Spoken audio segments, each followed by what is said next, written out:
我自己来。我来吧，你别动。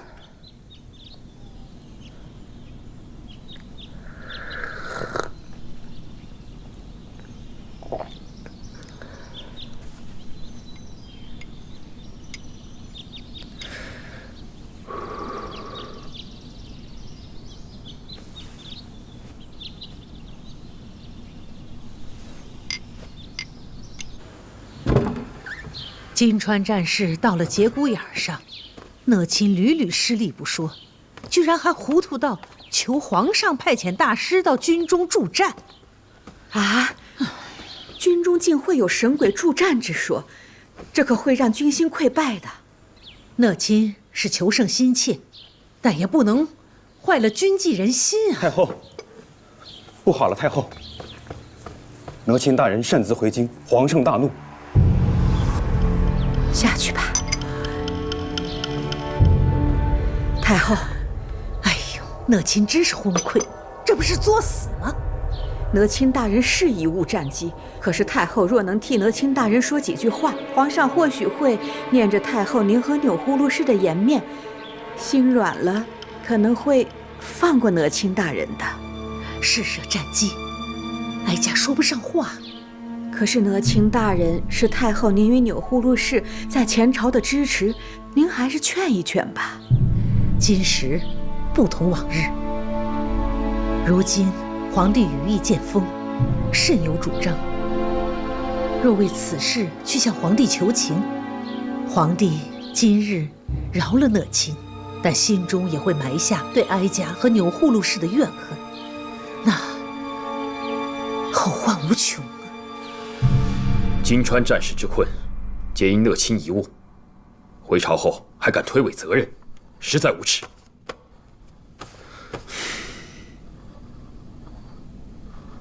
你怎不说话呀？皇上说前朝的事，臣妾不敢接话。那朕说后宫的事情吧。讷亲是皇额娘的族人，朕若是杀了他，皇额娘会怪罪朕吗？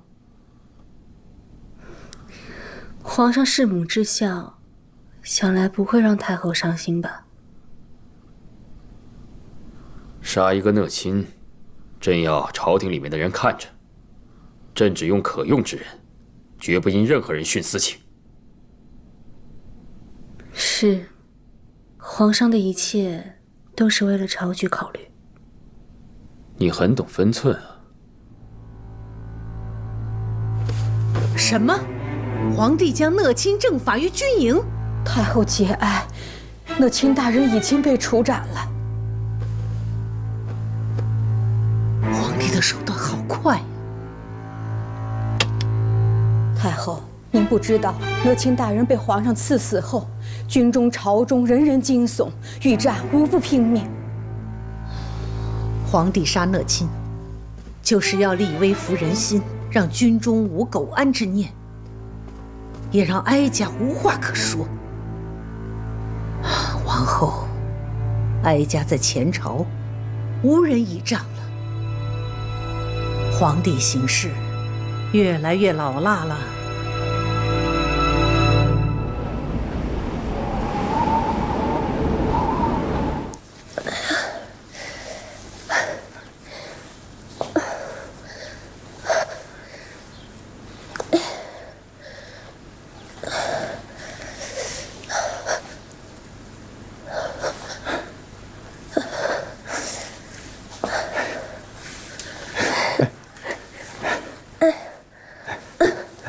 坐下。走了这会儿，脚疼吗？还撑，慢慢走不打紧的。你的腿见好了，我也就宽心了。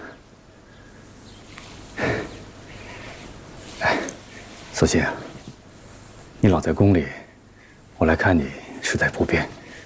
哎，皇上已经答应皇贵妃娘娘赐婚于我俩，只要你答应。我不能答应。乔玉斌，你现在在太医院大好的前程，要什么期望没有啊？我年岁渐长，腿又废了，你我实在是不般配。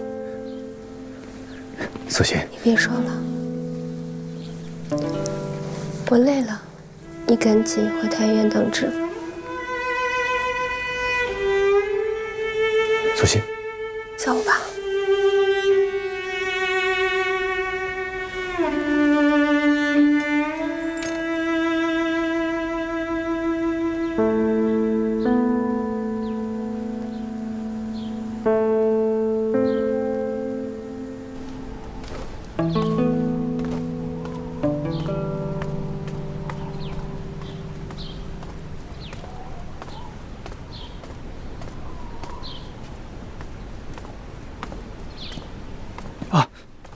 微臣给皇贵妃娘娘请安。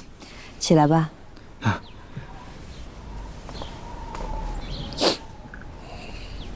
怎么了？索性还是没有松口。京城所致，经世未改。你别着急，慢慢来。你越急着想要照顾她，她越觉得配不上你。本宫会慢慢劝她的。谢娘娘。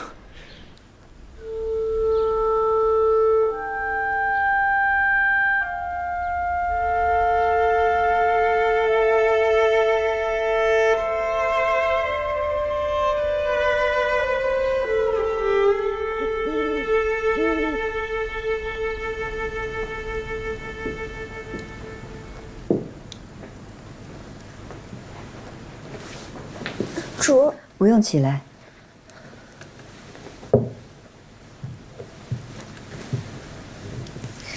于妃惦记着你的腿伤，做了一对护膝，要本宫带给你。多谢余主记挂。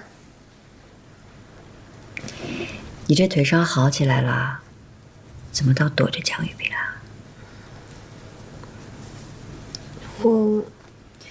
你和江雨冰自幼就相识，他人品如何，你比我清楚。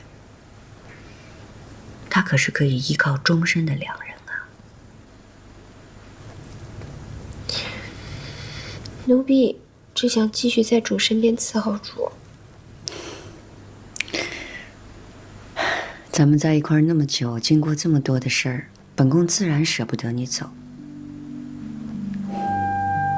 但比起让你留下来继续伺候我，我更希望你能有个好归处，好好过日子。主想奴婢走？不是，本宫嫁了自己喜欢的人，也希望你可以嫁给自己喜欢的人。像江雨冰这样深情的男子世间难得，你可千万不要因为自己的腿伤拒绝了他的情谊。可奴婢这一走，主的身边就没有个亲近的人了。索性啊，你有这个福气离开宫里，去过平凡安宁的日子，就要好好珍惜眼前人。你知道的，这样的日子本宫有多向往。可是这辈子，本宫也只能留在这儿了。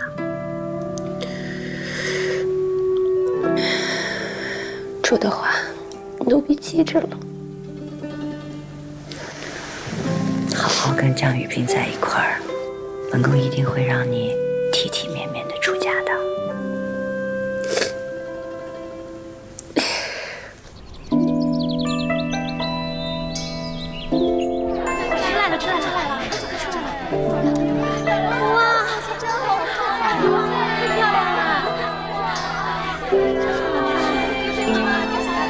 索性今日啊，可真是美。索性为人忠贞，皇上也看重。这一次得皇上赐婚，嫁给江太医，真是让人欢喜啊！索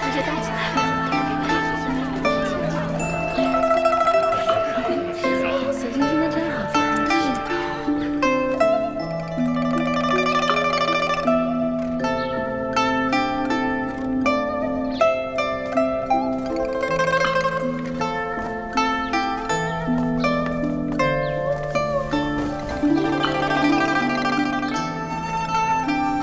主，奴婢嫁人以后不能再日夜伺候您了。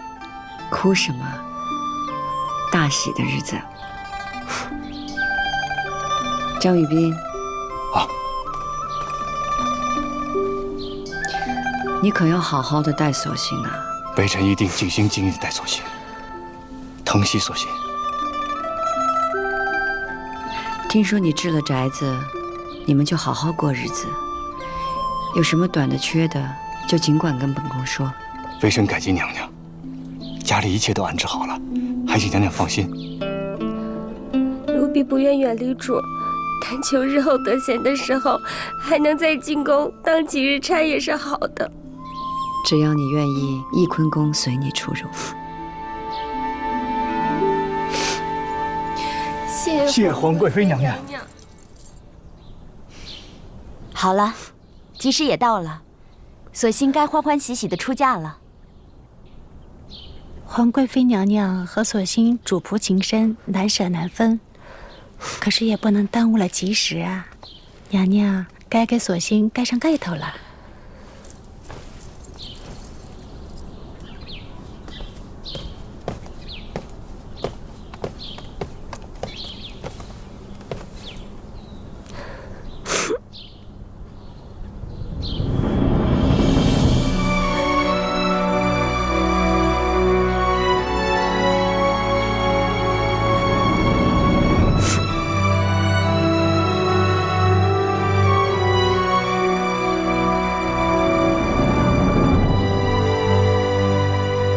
吉时已到，送新人出门。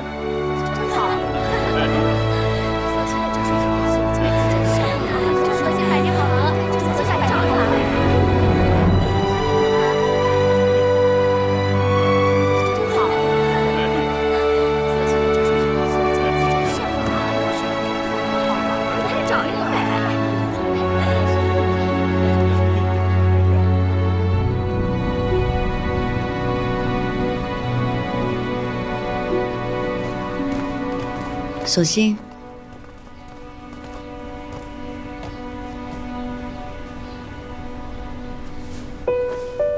只能送你到这儿了。出了宫就可以安身过日子，不必再担惊受怕了。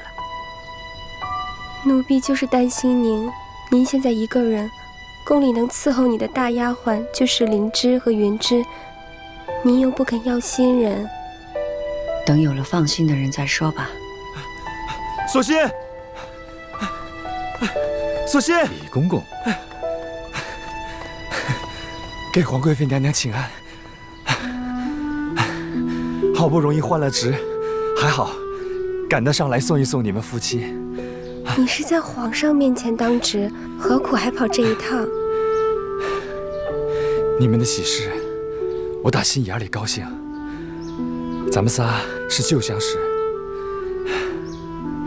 如今索性有了好归宿，我也就心安了。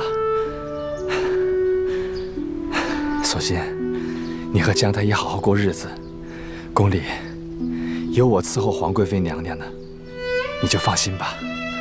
嗯。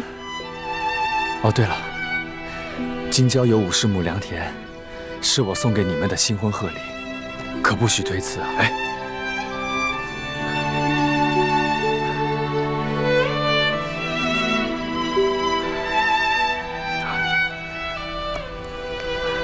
多谢李公公。索性，你还记得吗？以前你带荣华，我就说过，你定会荣华平安。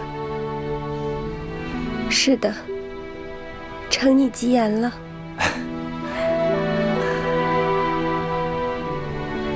宫门快关了，皇贵妃娘娘、李公公，我们该走了。哎。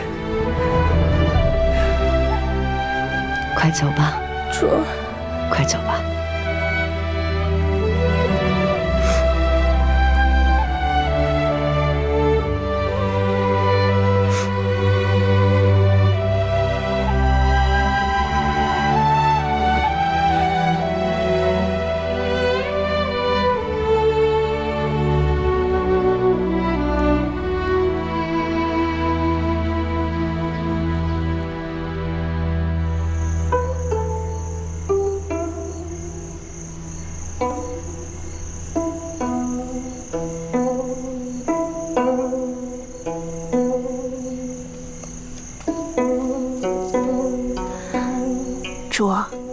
夜深了，您弹着北琴，若是被皇贵妃听见了，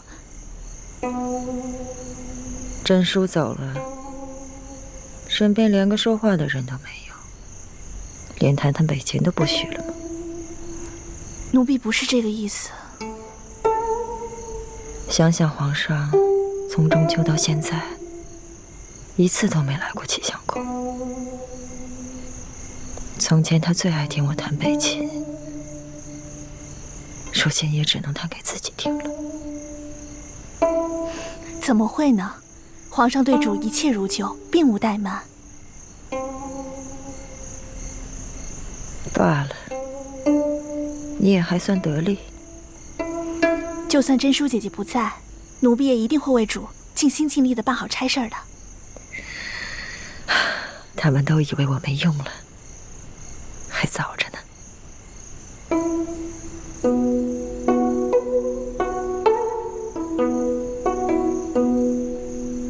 恭喜主，贺喜主，荣升嫔位。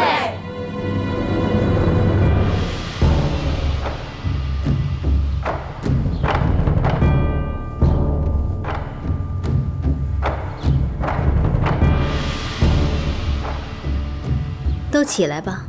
谢令嫔娘娘。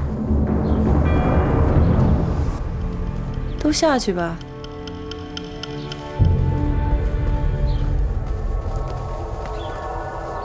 主如今是一宫主位了，可以自称本宫了。这永寿宫虽然都是本宫一个人住着，但未曾封嫔，算不上主位。这正殿呀就不能坐，如今也算是名正言顺了。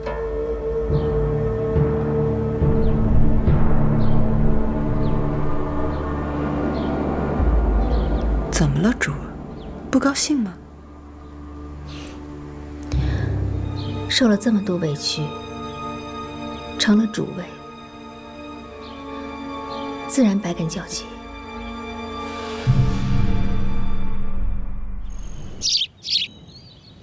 方才婉嫔和令嫔来谢过恩。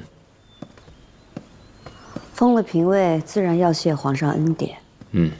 这婉嫔啊，无才无子，无非是因为是前抵旧人的缘故，才得到了金封。令嫔呢，虽然得到过朕的宠爱，但是她平平无才。此次你被冤之时，她也极力求情，也算是有德了，嘉奖她也是应该的。皇上赏罚分明。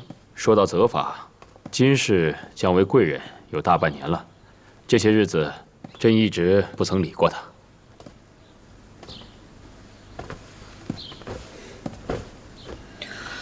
那皇上的言下之意是要理会他了？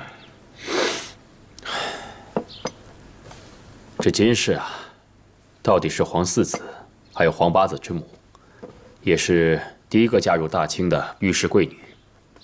这些日子，朕对她的责罚，对御史王爷的敲打，也算是让他们长了记性。那皇上要复金氏妃位？若是要复妃位，朕也不肯的，但嫔位总是要的。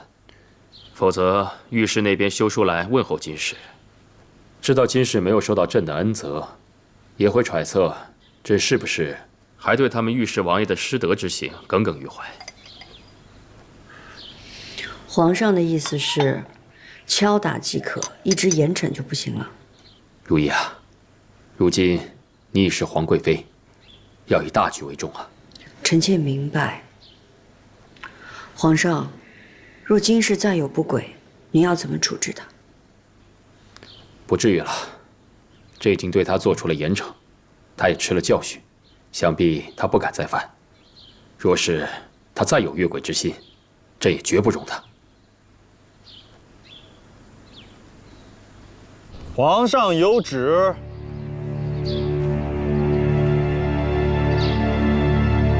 奉天承运，皇帝诏曰：贵人金氏，性行温良，端庄淑瑞，敬慎居心，柔嘉为泽，深为朕心，复为嘉嫔，钦此。谢皇上隆恩。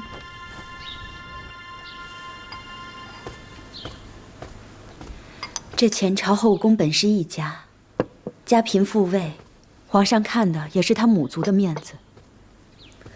我啊，只盼呢能得皇上真心相待，而不是因为这些什么旁的缘由。主儿，令嫔娘娘来了，请她进来吧。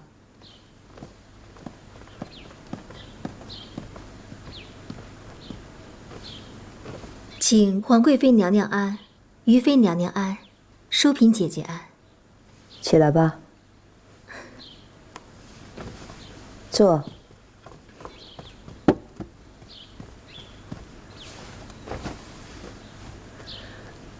听说皇上负了金氏为嫔，他犯了那么大的错，不配复位啊。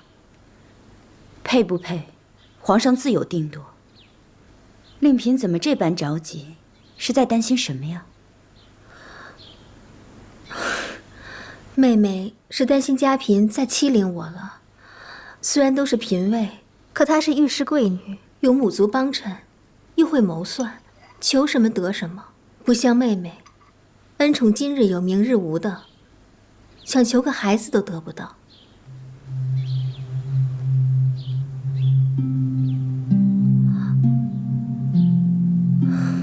罢了，再不满咱们也不能说，免得皇上不快，只能做个聪明人，把嘴闭上好了。皇贵妃娘娘，淑嫔姐姐，咱们可都是伤心人啊。淑嫔，你还年轻，孩子总会有的。你也是。是。其实皇贵妃正当盛年，也该喝些坐胎药，以备有孕啊。子嗣的事儿都是命中注定的，喝再多的坐胎药，强求也是无用。也是。自从听了皇贵妃的劝啊，我这十分想要孩子的心，如今也淡了。这坐胎药，我都很久不喝了。这天色也不早了，我也该先告退了。姐姐，那我也回去吧。那改日再来陪皇贵妃说话。好。主，今儿是15，去安华殿上香最是灵验了，让奴婢陪您去一趟吧。春盏，这本宫吃了坐胎药有些年头了，怎么一直没个动静啊？若不然，就把药停了吧。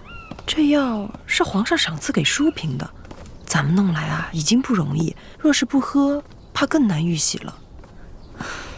对，家嫔也向太医院求了坐胎药，可仔细找，咱们的方子不能被他选了。那是，皇上赏赐的总好过太医院赏赐的呀。主放心，家嫔知道不了。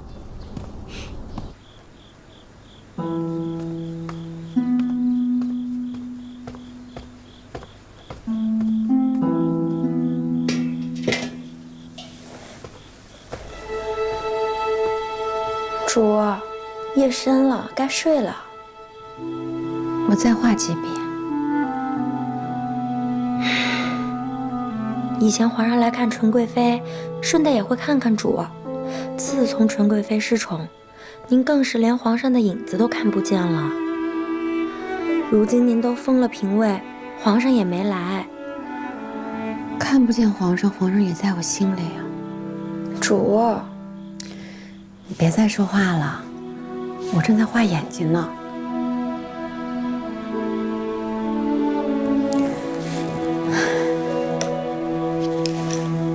你看，皇上的眼睛在看着我呢。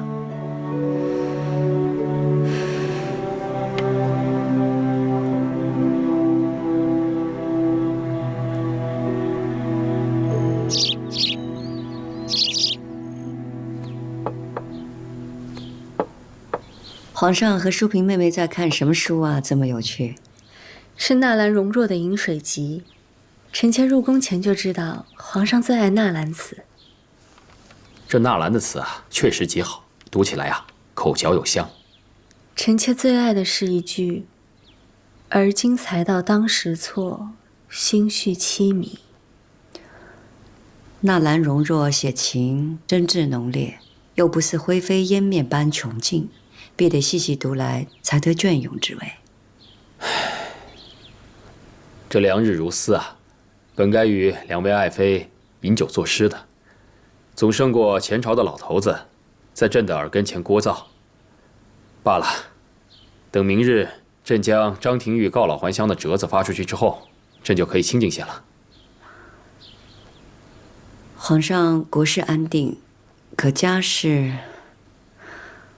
皇上啊，永皇的福晋来回禀，说开春以后，永皇的身子是一日不如一日的。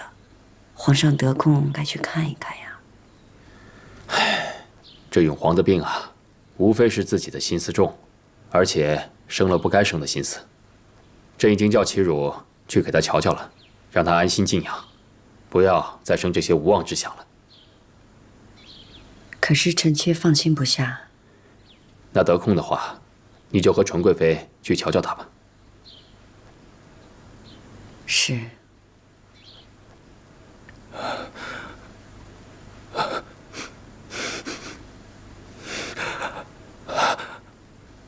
阿娘，皇娘要害你。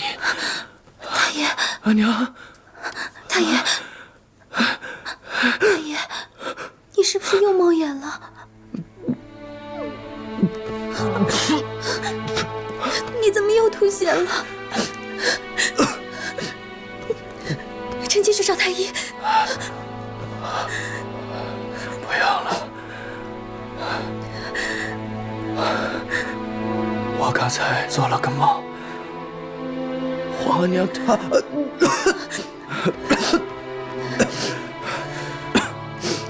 既然是孝贤皇后的继承，你是不是又惦记着她了？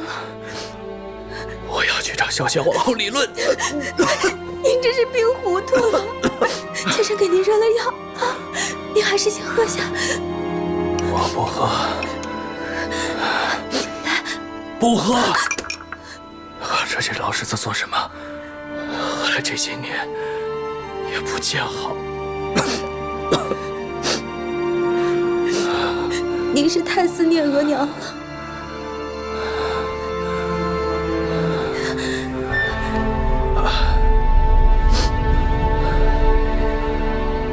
额娘死得太冤屈，要不是额娘死得早，我也不至于被皇阿玛冷落，失了父子恩义。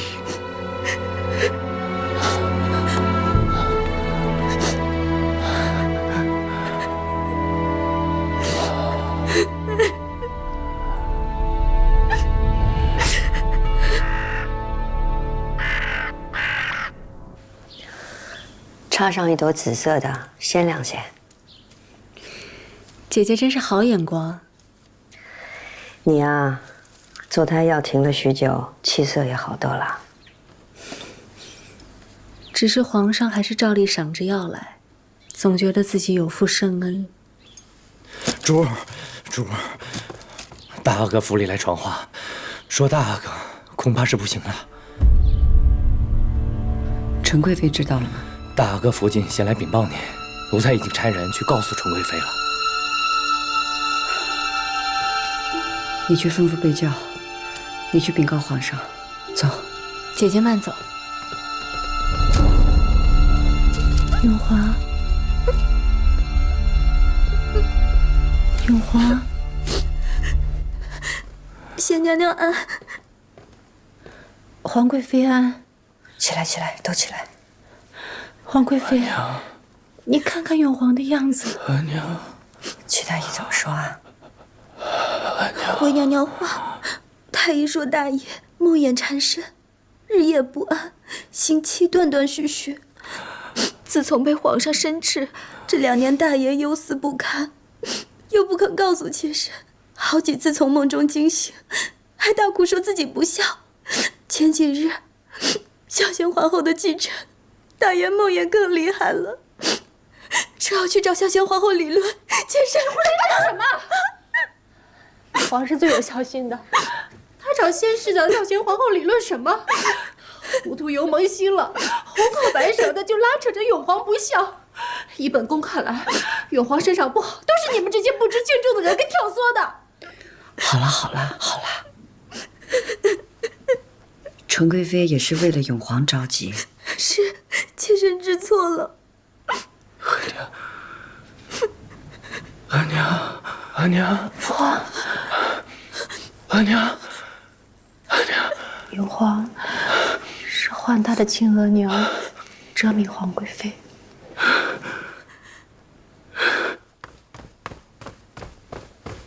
皇上，方才三宝急报说大阿哥怕是不大好了。什么？备驾，朕要见永皇。这。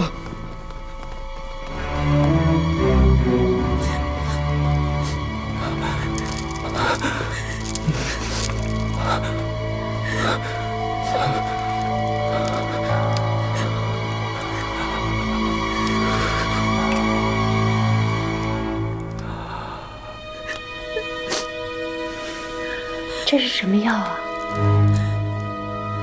回两位娘娘，这是提神的药，大阿哥怕是回光返照了。有什么能说的话，赶紧说了吧。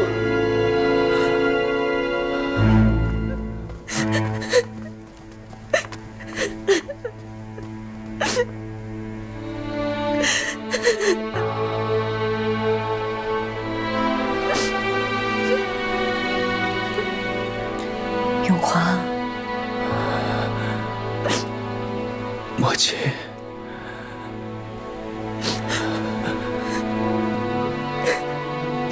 永皇，母亲，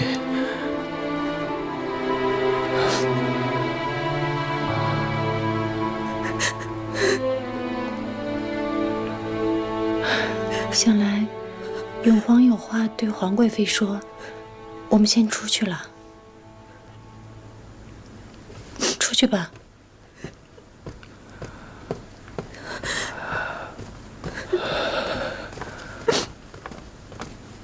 多谢母亲，还惦记着儿子。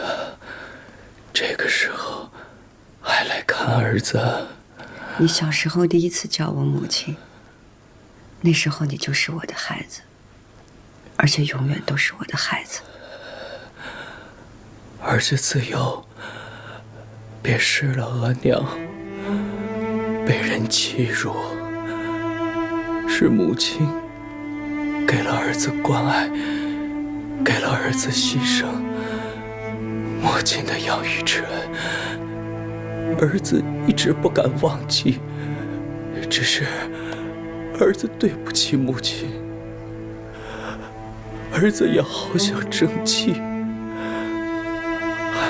还曾经动过算计母亲的心思，如今怕更是没有机会给母亲尽孝了。哪有母亲和孩子计较的？永皇啊，你这病就来自于忧思，你就不应该想那么多，好好的养好身子，才是对母亲的孝敬。儿子自知怕是不能了。这段时间啊，儿子总是梦见我额娘。儿子该是去找我额娘了。你额娘哲敏皇贵妃要是地下有知，她也会让你好好养病，不要胡思乱想的。母亲，母亲，是孝贤皇后害死了额娘。话嘛，骂儿子对孝贤皇后不孝，儿子是真的孝敬不了啊！我恨他。永皇，宫里边是有这样的闲话，可是闲话是不能往心里走的。这不是闲话，是有人明明白白告诉儿子的，有人告诉儿子，孝贤皇后当年是如何怨我额娘先生下了我这个长子而容不下她，又是如何怨我额娘再有孕而动了手脚，害死了额娘和我的未谋面的妹妹。有人告诉你的？是，只可惜，我明明白白知道的时候，孝贤皇后已经死了。我知道了真相，也没有机会给额娘报仇了。母亲，儿子的心好恨呐！究竟是谁告诉你的？是嘉嫔。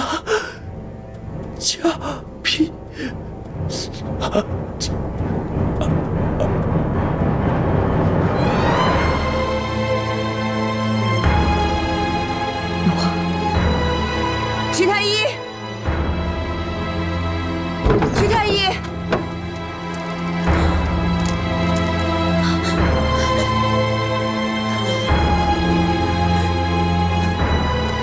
回两位娘娘，大哥红了。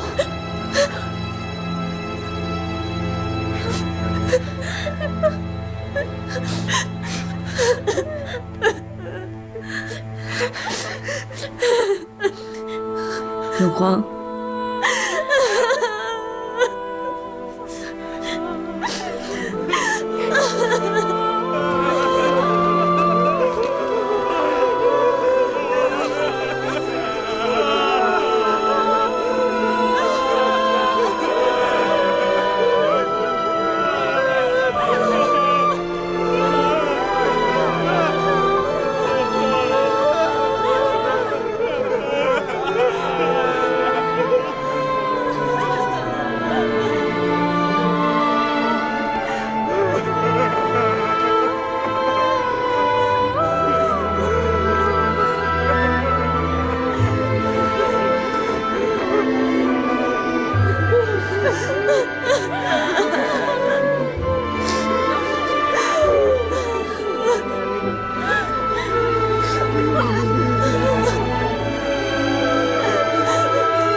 多谢母亲。你叫我什么？母亲。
给皇贵妃娘娘请安。都一天了，皇上就这么躺着，也不说话，奴才都愁死了。下去吧。是。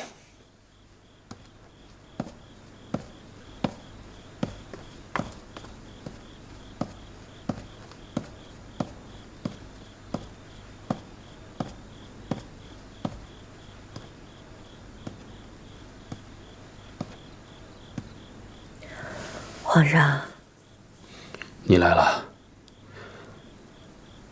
永璜的丧仪都料理好了吗？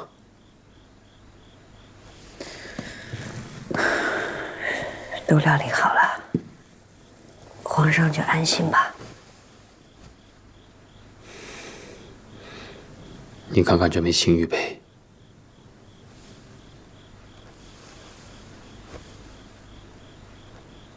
一对子母石，是朱茵的陪嫁。虽然都是富察氏，但她的家世远比不上孝贤皇后，所以这枚玉佩并不算十分名贵。她生前一直带着这玉佩，一直到死才摘下来，所以朕叫人封存起来，留个念想。你看，这子母石十分亲热，天伦之乐，毫无嫌隙。皇上是想念哲明皇贵妃了。臣妾知道，皇上心里难受。可如今哲明皇贵妃和永皇也算是母子团聚了。如意啊，朕不是不愿意给永皇脸面，去参加他的丧仪，是朕不敢面对。永皇病重的时候，朕不愿听到他一点点病重的消息，甚至不愿去见他，因为朕怕他见到朕只剩怨恨的眼神。朕也不想再一次自己的孩子走在朕的前头。臣妾明白的，所以将皇上的意思告知永皇的府里了。王公命妇也都去致哀了。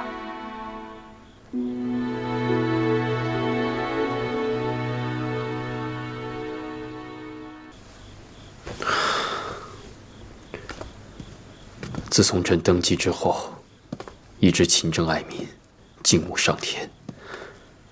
可为什么朕的孩子一个个走在朕的前头，落得白发人送黑发人的伤心？朕到底做错了些什么？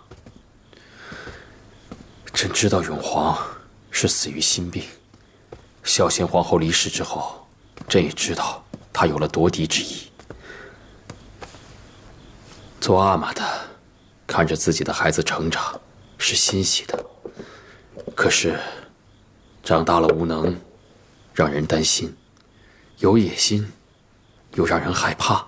历代以来，皇子争权就是作为君王最忌惮的事情。皇上您正当盛年，如日中天。如日中天之后，便是夕阳西下了。朕为了防着自己亲手养大的孩子不孝，所以朕防着永皇，也斥喝了他。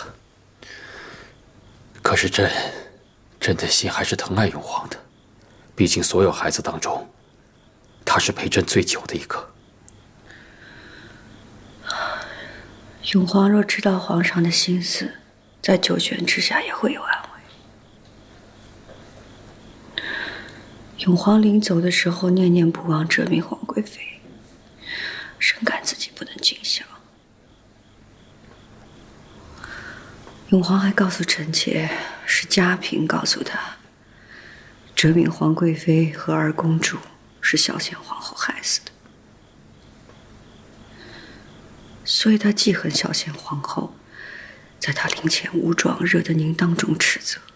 要不是嘉嫔挑唆，永皇不会失了您的欢心，郁郁而终的。孝贤皇后临死之前，朕问过她哲明皇贵妃的死因，她发了毒誓，绝不承认。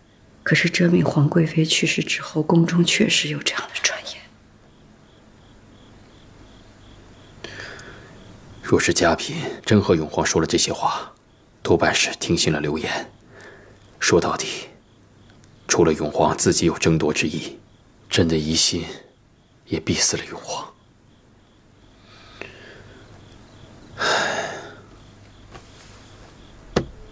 如意，朕在万人之上，俯视万千，可这万人之上，就是无人之巅了。朕总觉得孤零零的。到朕的身边来，朕想和你一块儿。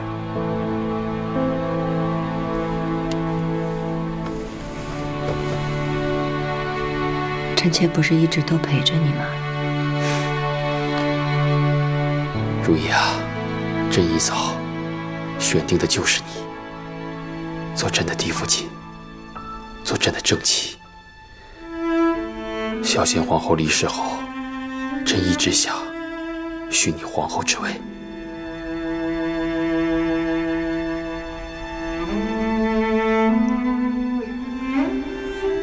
皇上，皇后之位，臣妾惶恐。惶恐？为何惶恐？是因为你姑母吗？如意啊，你与你姑母不同啊。姑母与臣妾有何不同？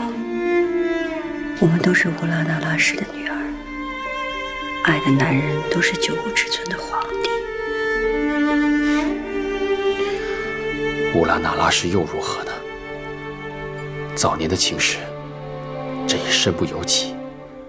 不过现在都过去了，朕要谁做朕的皇后，都是朕拿主意。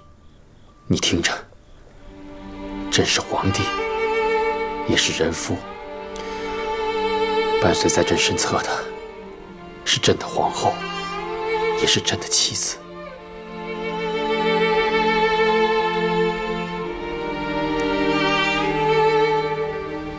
皇上，臣妾从来就不想做皇后。可是姑母去世的时候问过臣妾一句话，臣妾是犹豫的。什么话？姑母问臣妾，想不想和弘历生同亲，死同穴？臣妾是想的，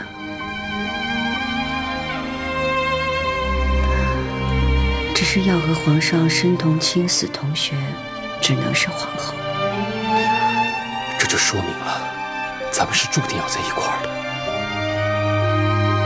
如意，在这无人之巅，朕觉得孤单得很。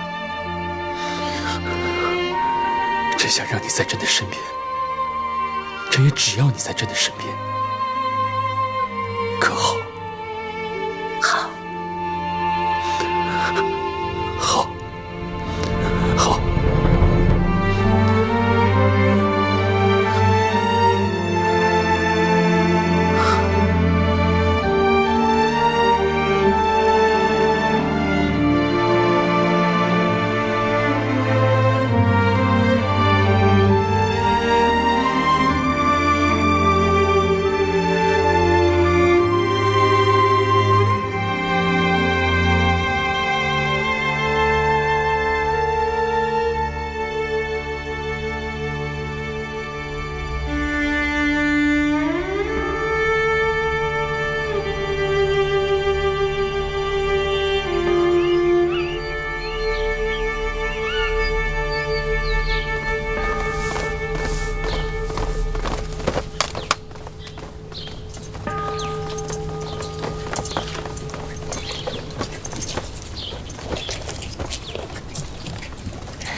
自打皇上传出要立您为后的意思，奴婢看这满宫里人人都得对未来的六宫之主毕恭毕敬啊。行了，不要喜形于色，免得落人话柄。是。香黛，到花园别院。白娟，到厢房，快点儿。那些是哪儿来的宫女？主儿，这些宫女都是家中无人才继续留在宫中服侍的。都是内务府新从圆明园拨来的人，说是做惯了事极老练的，正训了话要拨去各宫呢。赵公公，凭什么你把收了银子的都拨到东西六宫伺候，咱们几个没钱使银子给你的，便拨到浣衣局当差？天下没有这样的道理。我告诉你，这天底下就银子最大，你还扔着？三宝，请教。今天就让你去。长长记性。赵全才，皇贵妃娘娘在此，你也敢造次？给皇贵妃娘娘请安。皇贵妃娘娘吩咐，赵全才专横跋扈，自己去慎刑司领50大棍，从今儿往后就不必在内务府当差了。皇贵妃娘娘恕罪，皇贵妃娘娘恕罪呀！三宝，把那宫女带过来。这，你过来一下。是。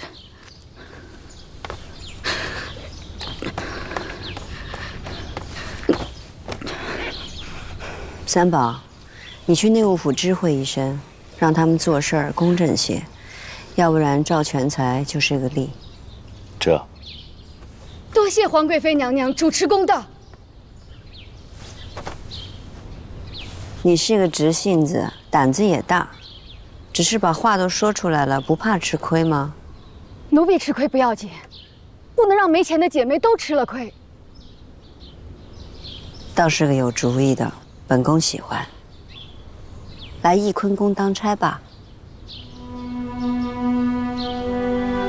多谢皇贵妃。走吧。是，回宫。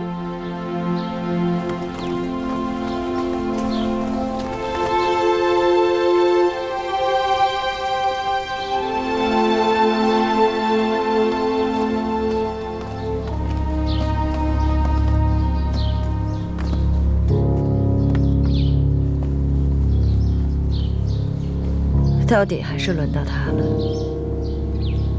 额娘，你说什么？从前皇上就是选的他为嫡父亲，只是被先帝和太后给拉了下来。如今这个皇后之位，到底还是让他给做了。额娘，你别担心，纵使贤娘娘成了皇后，可您有我和永璇，她却什么都没有。儿子，皇后之位额娘是没指望了，但是这太子之位，非你莫属。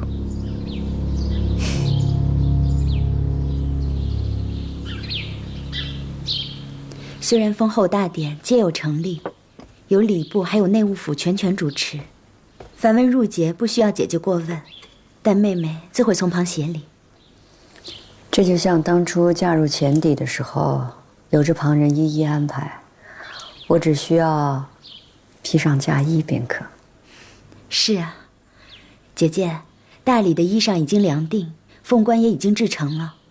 虽然立后有旧例可原，皇上还是叮嘱啊，要一一精心制作呢。遗主，用点点心吧。你还特意从宫外赶过来，真是有心了。主继立为后是天大的喜事，奴婢恨不得日日侍奉在侧，为主尽点心意。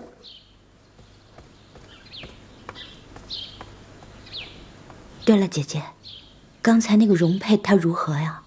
我瞧她都不笑，也不说话。容佩啊，容佩性子果敢，做事利索，心思也细腻，倒是不错的。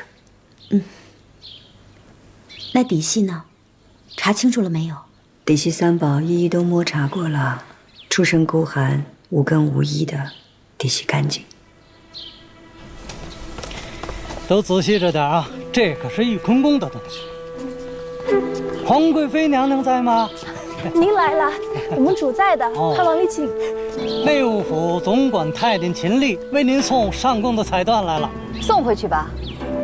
这样鲜艳的彩缎，皇贵妃娘娘不会喜欢的。这位姑姑是？我是翊坤宫新当差的容佩。哦，原来是新来的，怕是不知道皇贵妃的喜好，也不知道这宫里的规矩吧？这些彩缎是供封后前才衣的，自然肤彩鲜明，不用彩缎，难道用素缎吗？就是素缎才好。真是不知道轻重忌讳。来啊，把这些东西送进去，给皇贵妃娘娘过目。这些要母东西不许进翊坤宫。你算是个什么东西？秦公公也配？给皇贵妃娘娘请安。娘娘，是奴婢不让这些彩缎子进翊坤宫。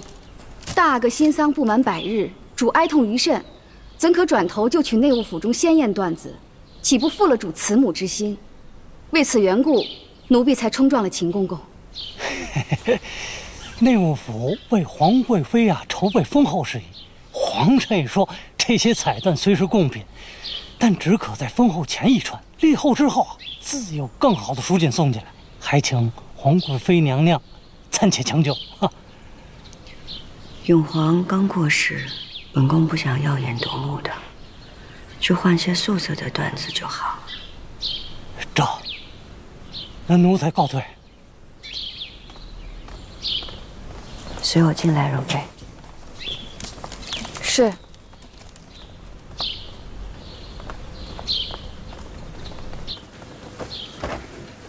请娘娘恕罪。娘娘若要责罚奴婢顶撞秦丽，奴婢没什么可说的。可奴婢自觉并无做错。你知道秦丽是什么人吗？内务府总管太监。那你还敢顶撞他？秦丽带着这些大红大紫的彩缎来，说是好心奉承，可娘娘若裁制新衣穿上，难免落人口实，说娘娘不顾惜大阿哥新丧。娘娘即将封后，这是喜事，也被推到了风口浪尖上。奴婢不想让娘娘白白落人口舌。容佩，你见识极明白。内务府的这些奴才们做事游惯了，你能够心细如发，处处替姐姐着想，又能够不卑不亢，是个可靠的人呢。主身边有容佩这样的人，奴婢也放心了。容佩，你在圆明园当差的时候受尽了白眼，所以别人抬你你不受，踩你也不怕。本宫喜欢你在身边。奴婢多谢娘娘夸赞。奴婢受辱，是娘娘救护，所以除了娘娘，旁的人奴婢一个不听，一个不认。索性，你带着容佩给满宫里的人都瞧瞧，知会大家，容佩从今往后顶替你的位置，做翊坤宫的掌事姑姑。是，奴婢多谢娘娘。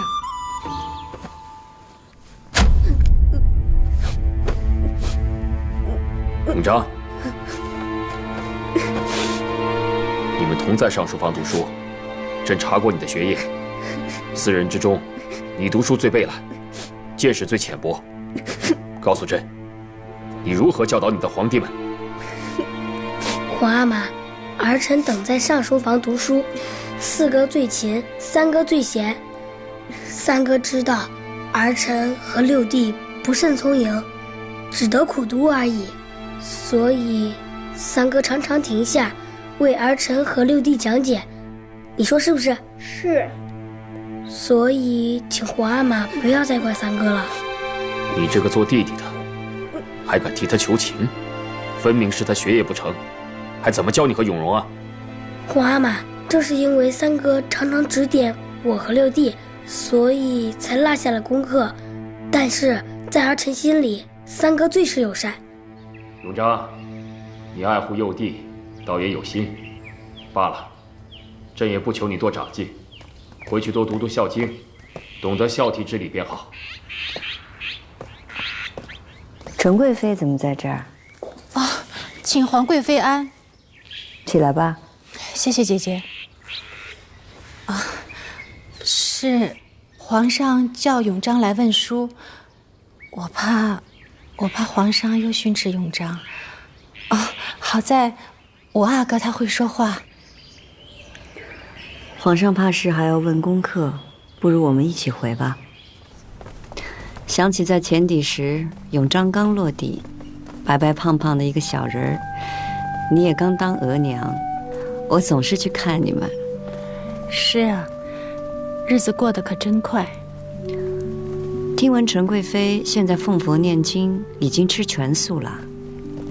自从孝贤皇后崩逝，总不知哪里行差踏错，惹得皇上对我不满。你也是爱子心切，才会让人教唆。你我相处多年，怎不知你是个好脾气的？没想到，这时候只有你来安慰我。怪不得，竟是你成了未来的皇后。我呀，败也家事，成也家事。我无子嗣，贤明也不如孝贤皇后。也许皇上就是因为这个，才选我为后吧。其实这么多年，我也别无他求，只是希望我的孩子能平安有福地长大。可是压在我头上的那些人都没了，便生了痴心妄想，也听信了家嫔的奉承，以为自己有资本可以争一争皇后之位，为自己的孩子争一个嫡出的身份。我实在是糊涂了，但求你能谅解。起来，起来，我明白，也无意怪你。我无子嗣，所以我不会对任何一位皇子偏袒，也不会跟你计较旧事的。真的？不为别的，就为我们共同养育过永璜，也为在前底时你我之间的亲密。皇贵妃若有此意，便是保全我们母子了。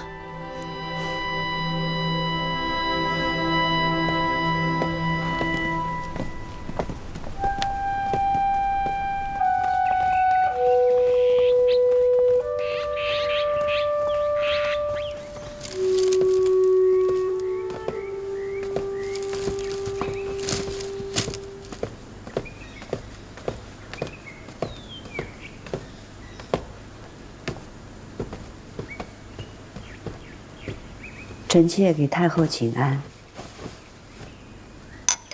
起来吧，坐吧。你们都下去吧。是。明日天一亮，行过礼，你就该叫哀家皇额娘了吧？哀家最不中意你做皇帝的皇后。但最终，还是你走到了这个位置。臣妾有今日，全都仰赖太后。哀家可不敢受你这个仰赖，是皇帝执意要选你。哀家当年跟你说过的，不过是要你好好思量，不要学你姑母那样作茧自缚。臣妾记得，臣妾记得，当年臣妾对太后说，臣妾对后位并无心思。是啊，那之后，皇帝晋你为皇贵妃，如今你要晋为皇后了，这话又怎么说了呢？臣妾还是敢说，臣妾从未妄求过皇后之位。你自然可以得意。你这个后位不是你自己争来的，是皇帝拱手给的。皇上的情谊和厚爱，臣妾万分感谢，不敢得意，没有珍惜。太后，臣妾想问您，先帝在您面前掉过眼泪吗？永璜过世的时候，皇上在臣妾面前强忍着眼泪。他说他不敢面对永璜的过世。皇上说，他欢喜皇子的长成，也害怕皇子的长成。他说他在万人之上，却也在无人之巅，孤零零的没人陪伴。那个时候，臣妾只想对皇上说，皇上一直让臣妾安心的话，有我在，你放心。然后，皇帝就跟你说，让你陪伴他，成为他的皇后。是，那不正好合了你那颗心？臣妾是想和心爱的人携手并肩，不过对于后位，臣妾也向皇上坦诚，面对后位，臣妾惶恐。因为你姑母？姑母对臣妾的叮嘱，太后也知道。这份叮嘱，过了这些年，臣妾也没想明白，以至于皇上说到后位的时候，臣妾的心里亦是逃避。也是皇上的一句话，让臣妾猛然惊醒。这些年，或许是因为姑母的叮嘱，臣妾受困于皇后的身份、中宫的位分。只是这些，都不是臣妾在意的、想要的。臣妾真正在意的、想要的，只有皇上的情分。皇帝说的那句话是什么？皇上说，他是皇上，也是人父。他希望陪在他身侧的是皇后，也是妻子。太后，臣妾心中所向，并非后位，而是皇上的妻子。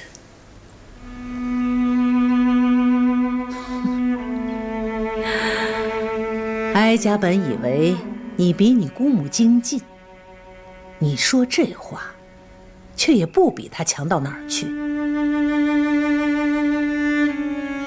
皇帝是天子，身在万人之上，无人之巅，他们永远都不可能真正成为一个女人的夫君，便是皇后，也只是他们身边的臣子、奴才。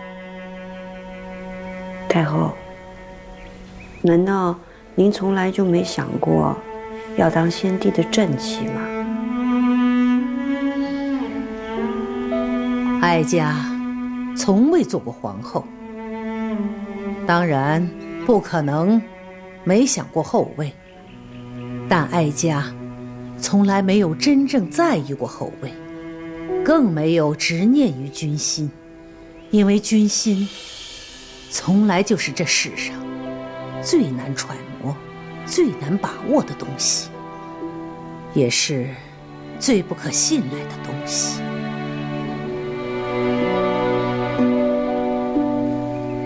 好了，你今儿来说了这么多，哀家明白了你的用心用情。你是皇帝亲选的皇后，哀家没有什么话可以再说，只是哀家再警醒你一句：作为皇帝的继后，不是一件容易的事情，而大清开国以来，你们乌拉那拉氏的皇后更是不易。臣妾或许看不清后位，看不清前路，也不够看得清皇上。可是臣妾看得清自己的心。臣妾不喜欢孤寒高位，可皇上说他孤单，臣妾就只想到他身边去。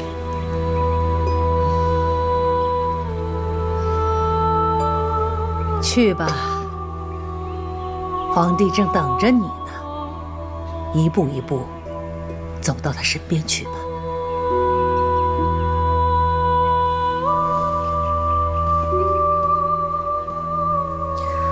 臣妾多谢太后。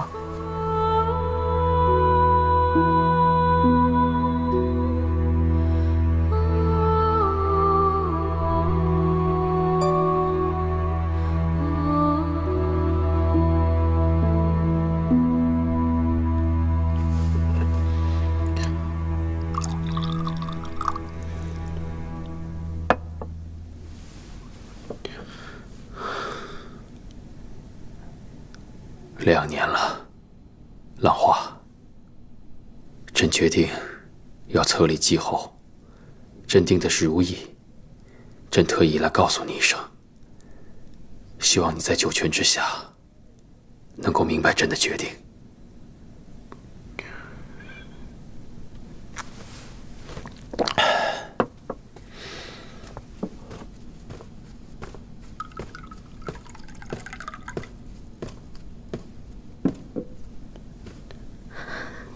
皇阿玛，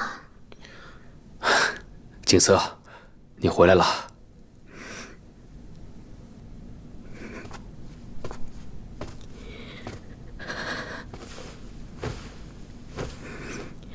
儿臣给皇阿玛请安。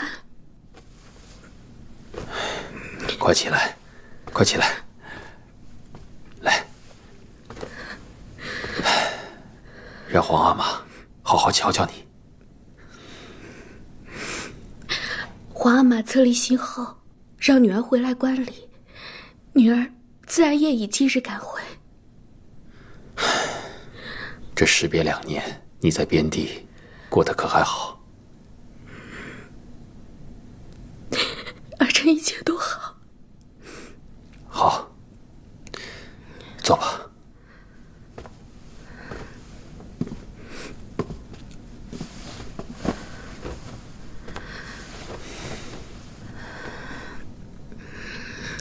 皇阿玛，听说额娘临终时举荐的皇后，并不是贤娘娘。或许在你额娘的心里，如意并不是最合适的人选，可是朕觉得合适。儿臣听额娘说过，贤娘娘是皇阿玛一早就倾心的人。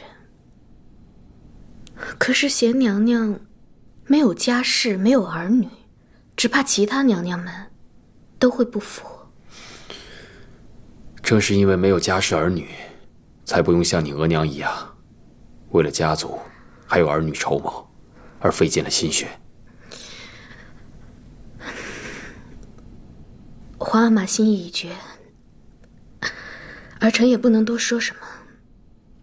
只是听说，皇阿玛让舅舅做册后的册封正使。是，你舅舅在，可以增添如意册后的荣光。可舅舅是额娘的亲弟弟，怎可做继后的册封使？他是臣子，这是他应该做的。什么可为，什么不可为，你舅舅的心里自然清楚。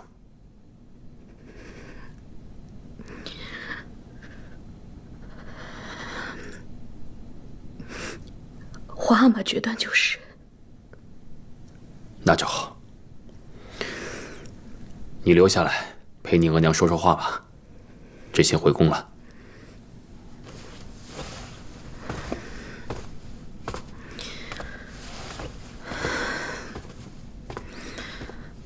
恭送皇阿玛。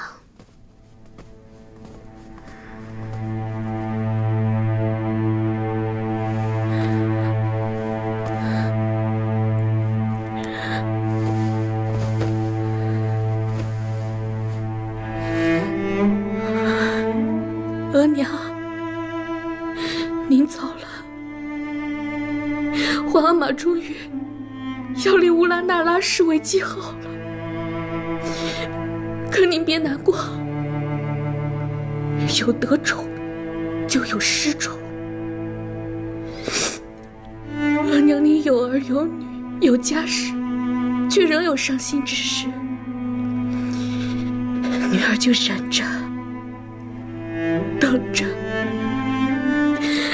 等乌拉那拉氏伤心绝望的那一天。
姐姐，你终于走到这一天了。主穿着皇后的朝服，真好看。姐姐，我真想这样一直陪着你，只可惜我和索心还要去预备观礼，不能送你出门了。你们都去预备吧，放心吧，我会一步一步好好走到皇上身边的。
皇贵妃乌拉那拉氏，秀玉名门，详忠士德，早从前邸，克贤内则，今滋养成皇太后慈玉，以金册金宝，立尔为皇后，钦哉！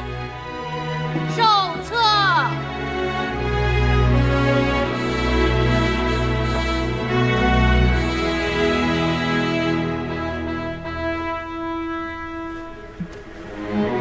宣宝，皇后之宝。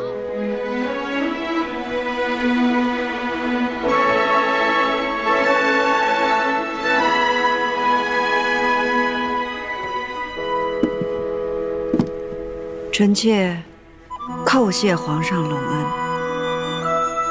行6肃3跪3拜礼。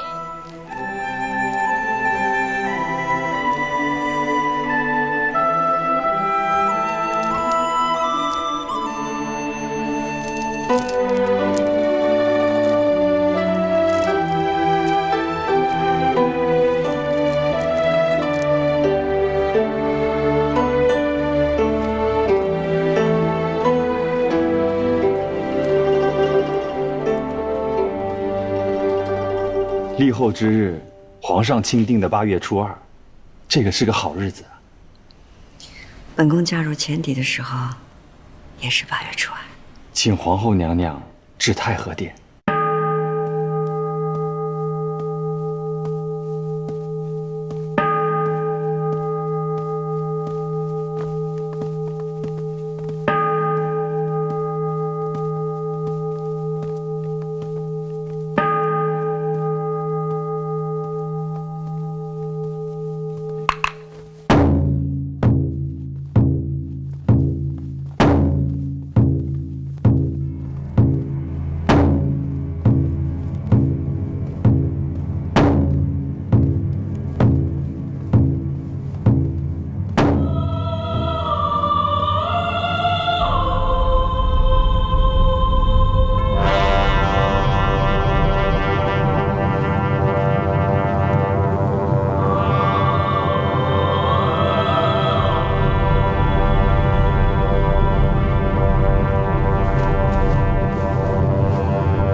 臣妾乌拉那拉氏受恩于君，令主中宫，必恪尽厥职，端礼后宫。臣妾叩谢隆恩。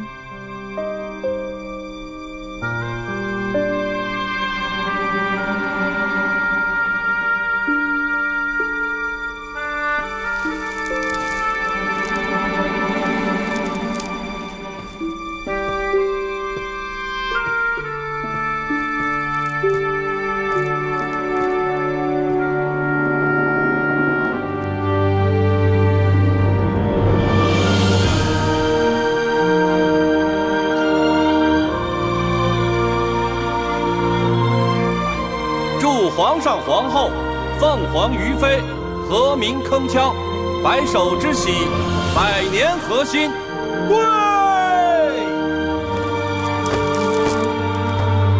皇上万岁万岁万万岁！皇后娘娘千岁千岁千岁！一叩首。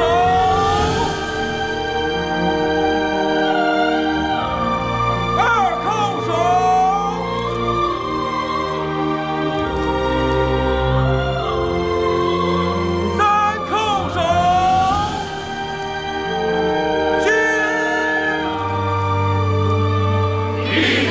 同心，万事齐昌。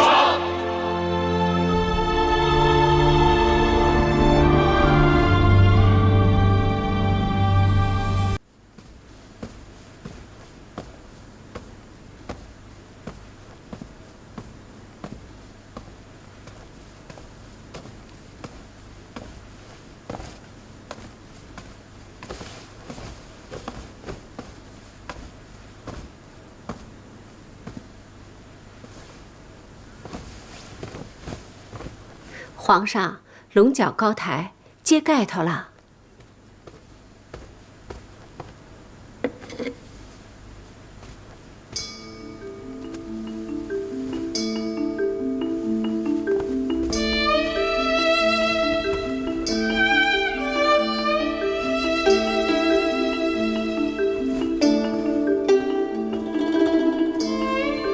作福。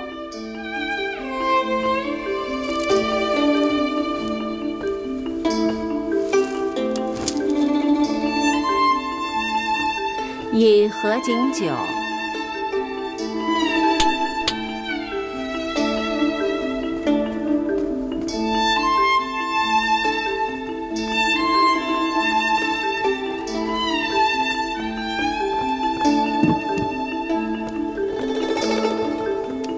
请皇上皇后饮合景酒。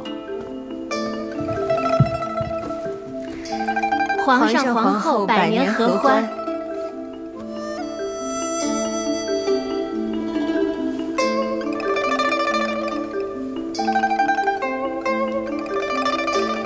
上子孙饽饽。皇上皇后多子多福。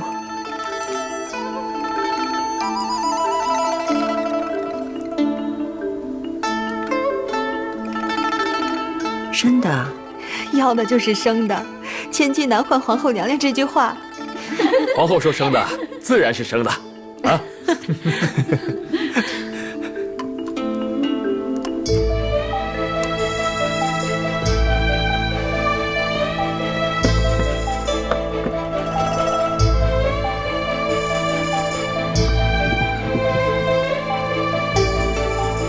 礼成。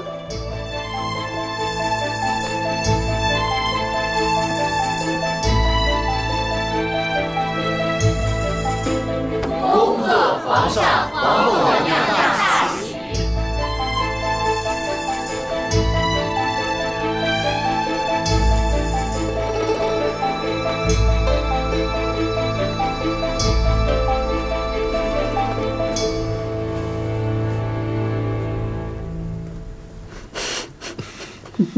咱我先松饭些吧。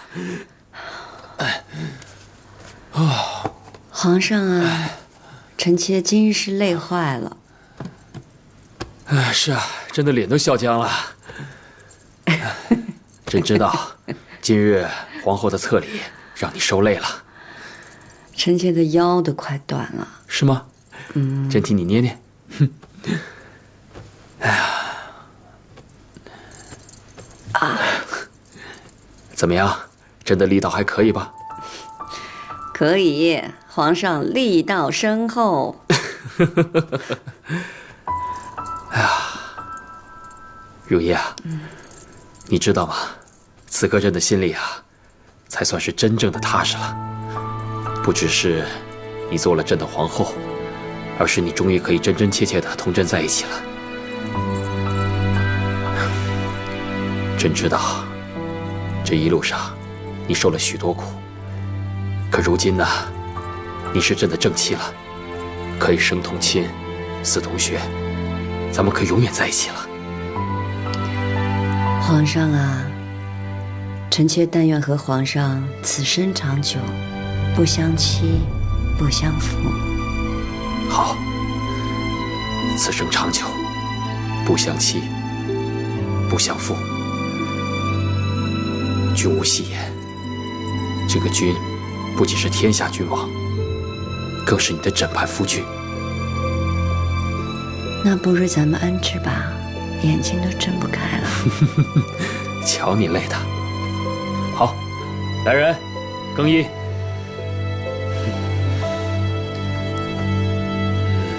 啊，这封后大典真是风光啊！皇上对皇后娘娘真好，皇后娘娘可真美，真好看。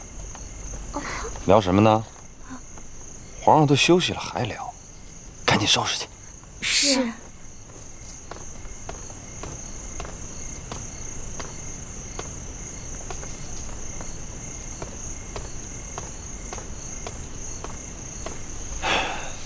林大人辛劳啊！李公公辛劳，这皇上大婚，这一刻也离不开您呢。哎，今儿是喜事，再忙也高兴。是，我再去那边看看。李公公辛苦。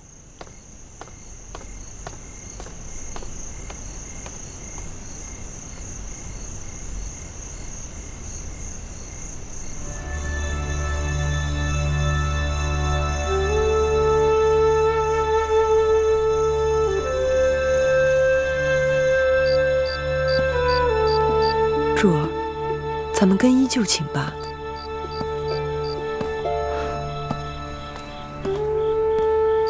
本宫第一次见立后大典呢，真是热闹宏大呀！怪不得人人都想往上爬。柱儿，您的路还长远着呢，将来一定会青云直上。青云直上，本宫这辈子怕是没指望成为皇后。若能做个皇贵妃，也就心满意足了。这样，额娘就不会看不起本宫了吧？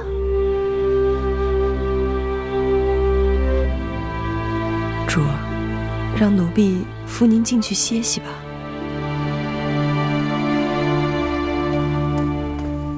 都喝这么多了，还要喝？你这不折腾人吗？哎呀，你今儿是真高兴啊！啊，看着皇上娶亲，你也想娶了是吧？这是你说的啊，你别扯上我。哎，我现在还真有一姑娘，每天让我朝思暮想的。就是令嫔宫里的兰翠。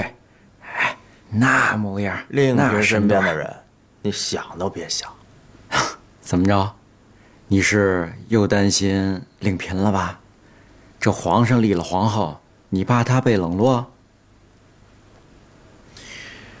谁说坐上皇后的位子就可以幸福美满、高枕无忧了？哎呀，兄弟，这话可不能乱说。我倒是觉着，可能会有更多的痛苦，让人心疼。嗨，这谁的婆娘谁心疼？你心疼个什么劲儿啊？切，你说说你，这把年纪了还不成个家，整天孤单单的。我也不知道我为什么整天孤孤单单，我更不知道他是什么时候在我心里落下一个影儿，一个只能远不能近的影儿。我只能远远地看着他，但是他的高兴和伤心我都懂，我懂。现如今都好了，我自然是高兴的，我很高兴。但是高兴之余，我还是担心，不知道来日他还会受多少痛苦，还有磨难。你看看你，还是想着你的令主不是？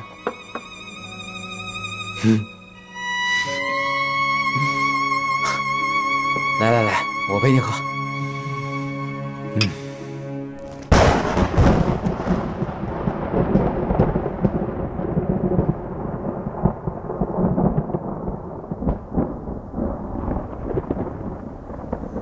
青樱，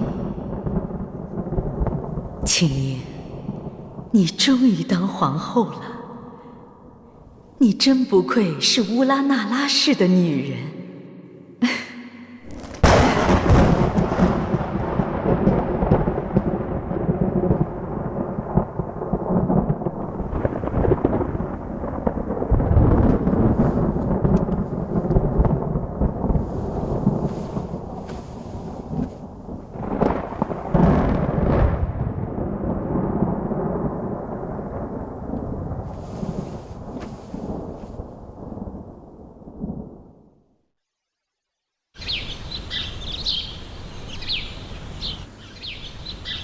皇后娘娘到。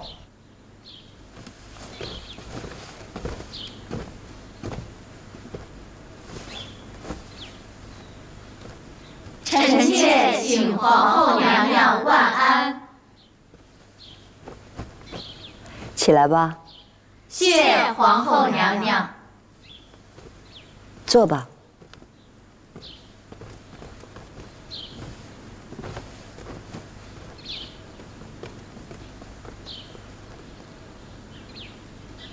纯贵妃，本宫这儿有珊瑚笔架一个，湖笔一套，永荣正在练字，等下你带回去便是。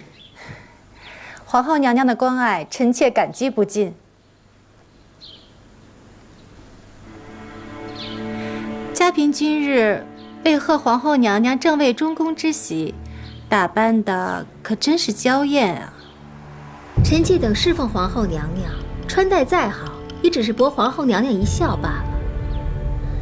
今儿嘉嫔穿这么身鲜艳衣裳，难道也是讨皇后娘娘欢喜吗？令嫔一心只想讨好皇后，可本宫心里只惦记着皇上说过喜欢本宫穿红色。皇后娘娘不会怪臣妾吧？本宫与皇上一体同心，嘉嫔惦记着皇上，等同于惦记着本宫。皇后娘娘是新后，可这翊坤宫是旧殿，意为辅佐之意，指辅佐中宫坤宁。如今您都是中宫之主了，怎么还住着辅佐之殿呢？嘉嫔身在嫔位，却有胸怀六宫之心啊。皇后便是皇后，是名正言顺的六宫之主，不管住在哪里，都是皇上的正妻。虽说都是正妻，但这续娶与嫡妻总是不一样的。对了，纯贵妃，你是汉军旗出身，你自然记得民间有这样一种说法，是叫续弦，还是填房来着？嘉嫔这话实在是太刻薄了。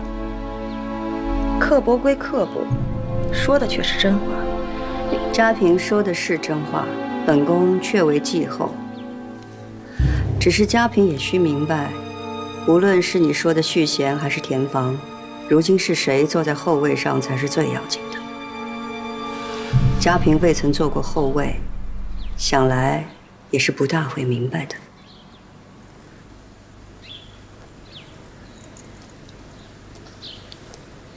这么着吧，本宫昨日封后大喜，今儿也高兴。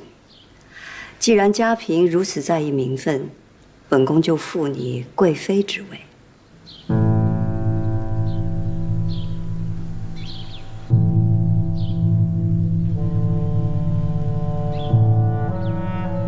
不是皇上的意思，后宫之事由本宫做主。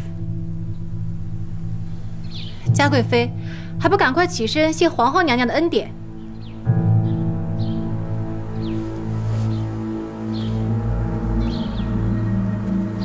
谢过皇后。纯贵妃，你是嫔妃当中资历最深的，从今往后也要助本宫约束众人，谨记宫规。臣妾谨遵皇后娘娘教诲。起来吧。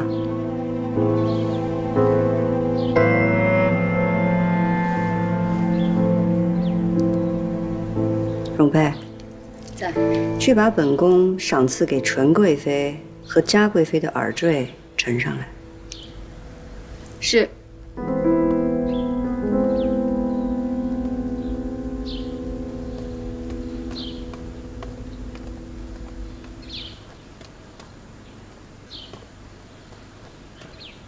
左边是纯贵妃的，右边是金玉妍的。好，皇后娘娘留你在，是为了让你好好看着。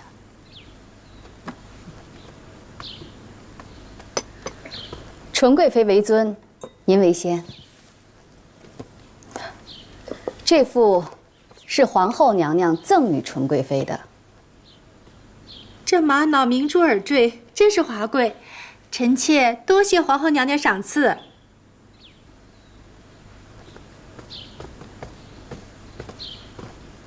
这一副是皇后娘娘赏嘉贵妃的，这是红玉髓的耳坠。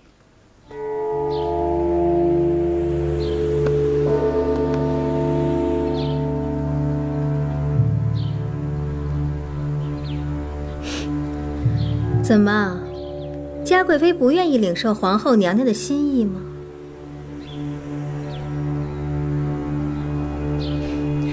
皇后娘娘赏赐的耳坠，臣妾即刻便戴上，以表敬重。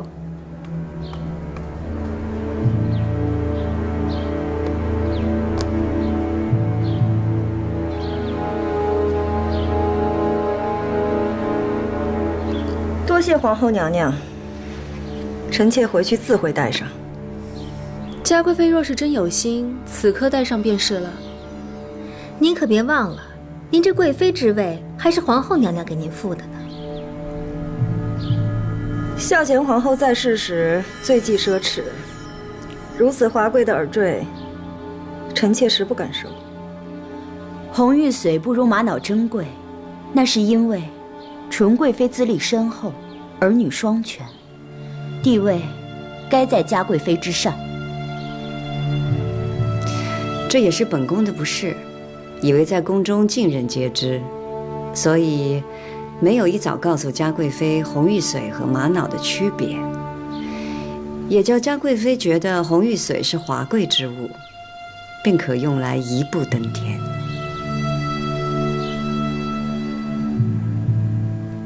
我们蒙汉女子哪里会分不清玛瑙和红玉髓呀？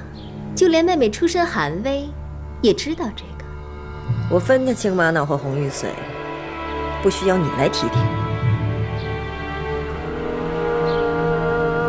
皇后娘娘的用意，臣妾明白了。你明白吗？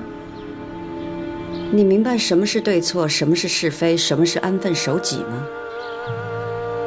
本宫赐你这对红玉髓耳坠，就是要时刻提醒你，不要生事惹祸，辜负了本宫的深意。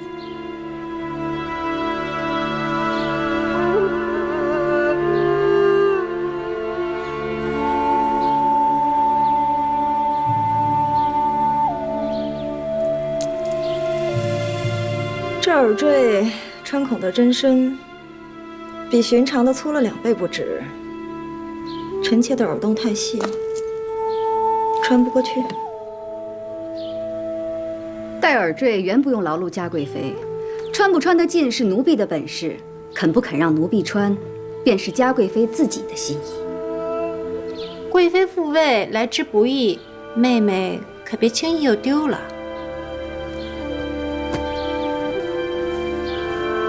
仔细你的爪子，小心伤了本宫。嘉贵妃，您得忍着点儿，为了记住教训，总得吃些苦头。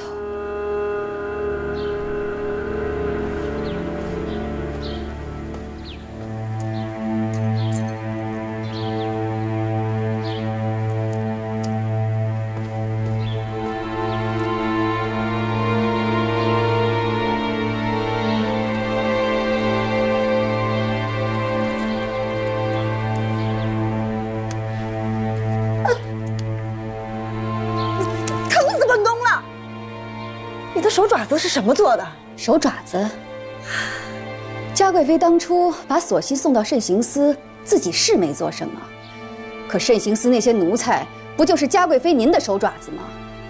您的手爪子随不随您的心，奴婢不知道。可是现在奴婢的手爪子不听奴婢使唤了，非要钻您的耳朵，您说怎么办？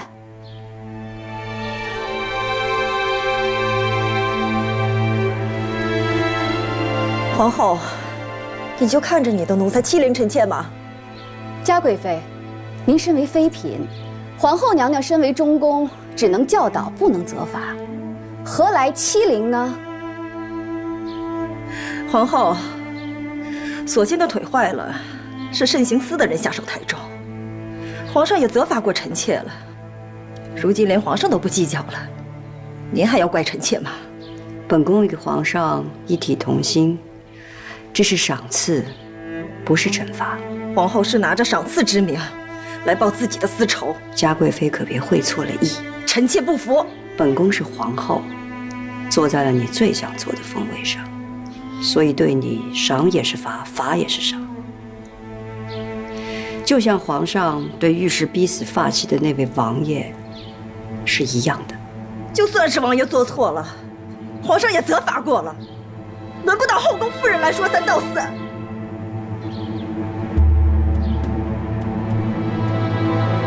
皇后娘娘够宽宏大量了，作为嫔妃，说话不用敬语，还穿着正红冲撞中宫。嘉贵妃，你再尊贵，再远道而来，你也跟咱们是一样的，都是妾罢了。臣妾也曾听说，这御氏一族遵守儒法。妾室就永远都是正室的奴婢，妾室的孩子也就是正室孩子的奴婢。怎么嘉贵妃离开了母族，就尊卑不分了呢？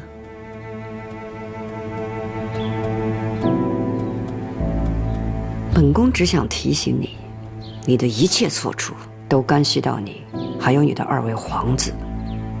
你仔仔细细的想明白了。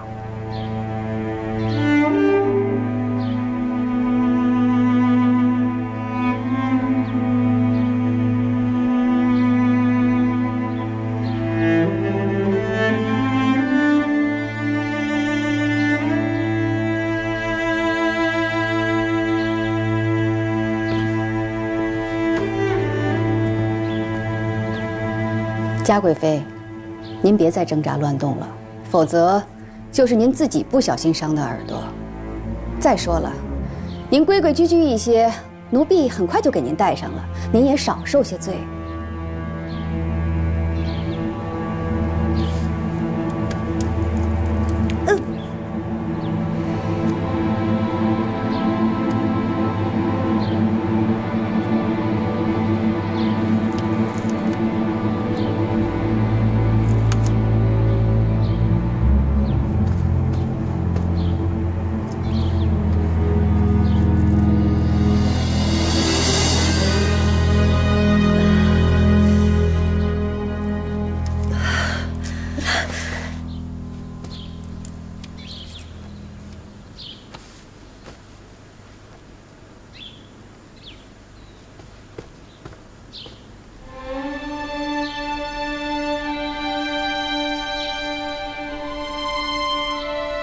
大伙儿觉得好看吗？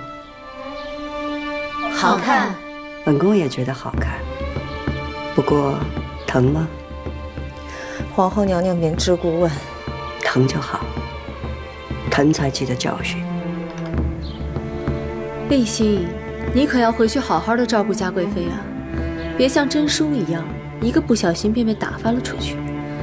真叔有御史母族可回，你可没有。是。嘉贵妃，您的眼泪珠子太珍贵了，要留，别留在奴婢面前。在奴婢心里，您的眼泪和屋檐上滴下的脏水没分别。但您若要把您的泪珠子甩到皇上跟前去，那奴婢也得当着各位主的面回清楚了。皇后娘娘给的是赏赐，是奴婢给您带上的。若是伤着碰着，您尽管冲着奴婢来，奴婢没二话。但您若要把脏水往皇后娘娘身上泼，那您就歇了这份心吧。满宫的嫔妃主都看着呢，这是您自己愿意承受的，不为别的，只为您自己做过的那些亏心事，这也是该受着的。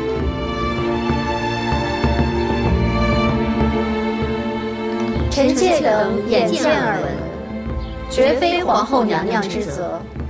容佩，去把本宫赏给各宫的礼都拿上来吧。是。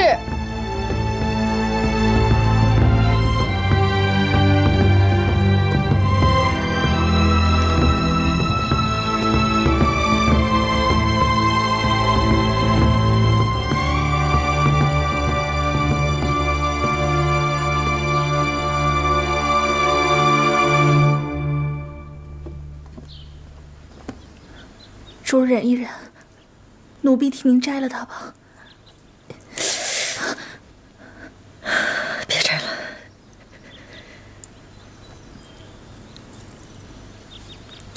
主儿，您今日受委屈，旁人都看笑话呢。奴婢替您摘了它吧。张王败寇，他羞辱我也便罢了，他竟然平白无故的提起王爷。王爷也是他被提的，不成，我要带着这个去见皇上，我绝不允许他在皇上面前对王爷说三道四。主，今日皇后娘娘只是训导你，动手的是容佩，皇上要怪也是怪不到皇后娘娘头上的。我咽不下这口气。主，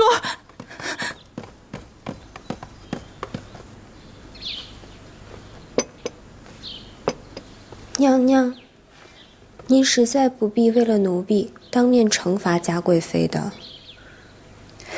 那时候你从慎刑司出来的时候浑身是血，本宫就说过不会让你白白的受了这个苦。只是再怎么惩罚嘉贵妃，也换不回你那条腿。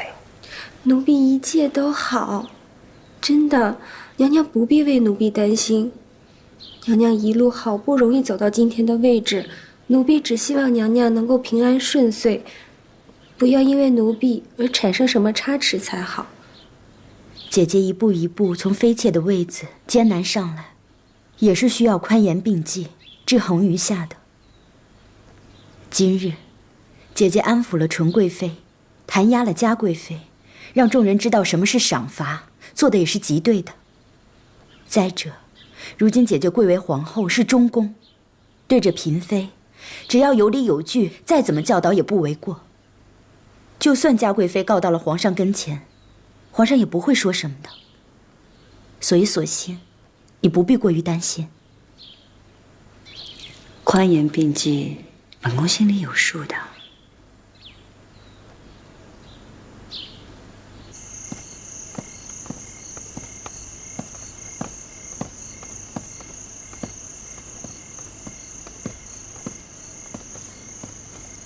臣妾给皇上请安。啊，如意啊，你怎么来的这么巧？正想去瞧你呢。来，坐。那臣妾和皇上是心有灵犀了。那可不，皇后娘娘来的正是时候。皇上听嘉贵妃聒噪了半天，怕也是累了。臣妾正好熬了百合羹，皇上尝尝。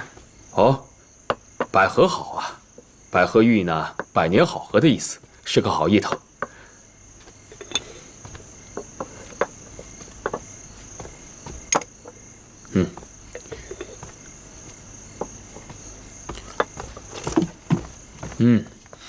你也尝尝。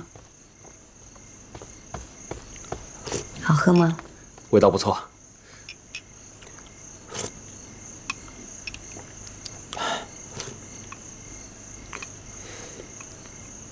如意啊，方才嘉贵妃来养心殿见朕，哭哭啼啼的，说你弄伤了她的耳垂。皇上既然知道了，臣妾就不必多言了。嘉贵妃一直对你不逊，如今你初登后位，如果不加以弹压的话，只怕她往后难以压制啊。皇上，臣妾不只是要提点嘉贵妃，而是要压制后宫里仰仗母族的风气。皇上因为遇事对嘉贵妃一直格外开恩，他不仅不感念皇恩，还觉得可以仰仗母族，在后宫里任意妄为。这个嘉贵妃对御史的心思，简直比对朕还重。之前也是因为她为御史王爷大悲大痛，纠缠求情，才致9阿哥难产夭折。如今她又出言不逊，朕已经罚他到奉先殿，对着列祖列宗思过了。皇上明断。罢了，不说这些了。如意，来。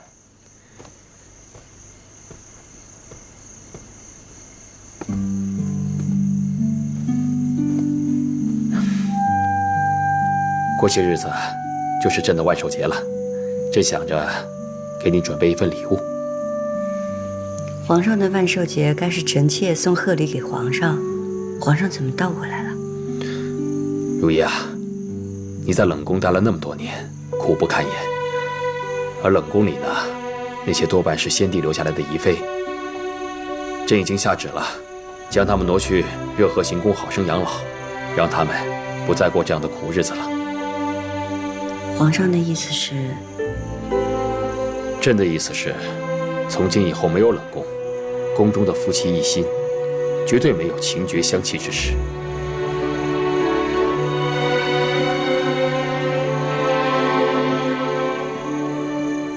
皇上情深义重，6宫同沐恩泽。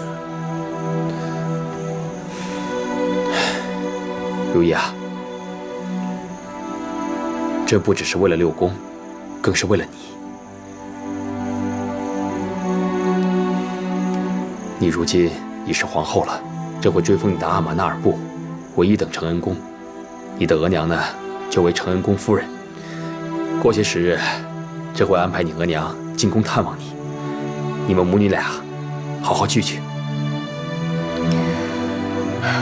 臣妾谢皇上，为臣妾想得周全。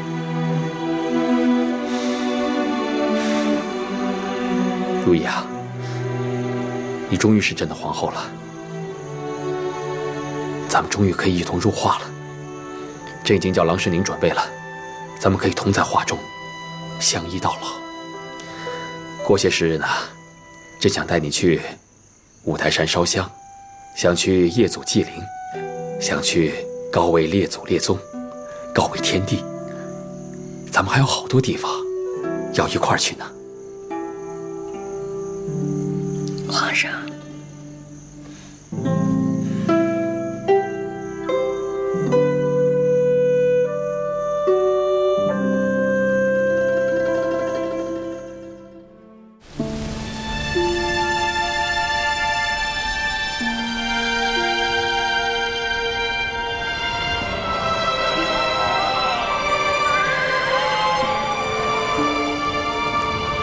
兰托千岭福佳气，日上群峰吐紫烟。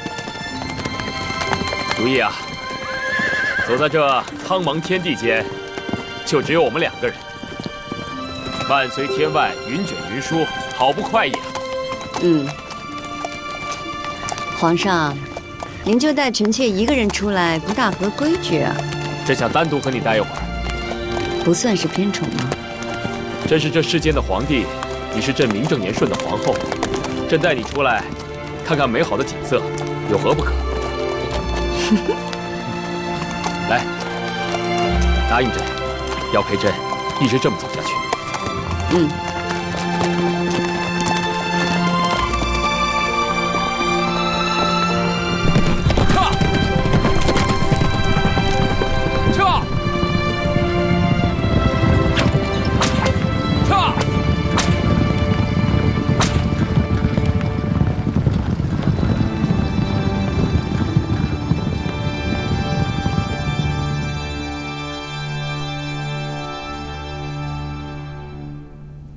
主啊，自您被皇后娘娘穿耳受辱，皇上不仅不为您做主，还日日让您来这奉仙殿罚跪，为9阿哥早上思过。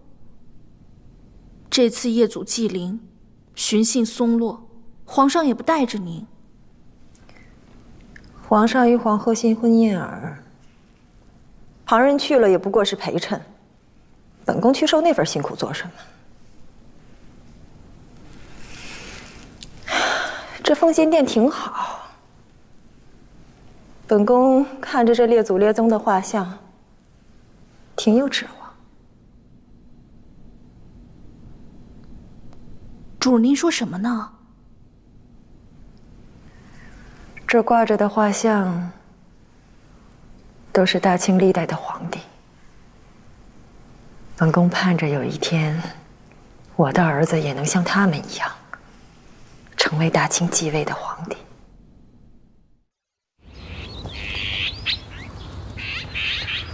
承恩宫夫人，皇上特意嘱咐，您年岁渐大，以后都坐轿入宫。谢皇上厚爱。快到翊坤宫了，皇后娘娘怕是等急了。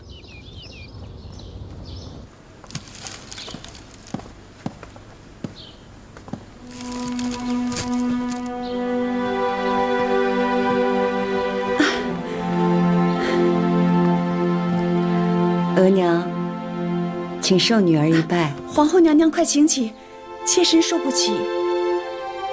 先受女儿一拜，再当女儿是皇后吧。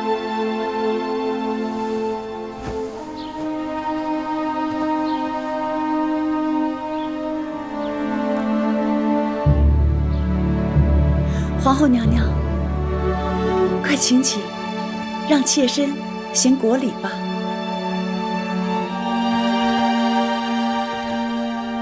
妾身请皇后娘娘万安。快起来吧，额娘，快起来。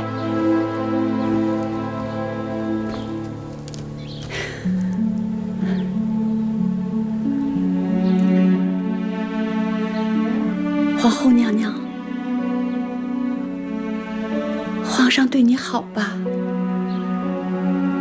此番一路和皇上夜宿祭林，寻衅松落，辛苦不辛苦？女儿和皇上一块儿不辛苦的。只要你过得好，额娘就安心了。来，额娘坐。坐这儿。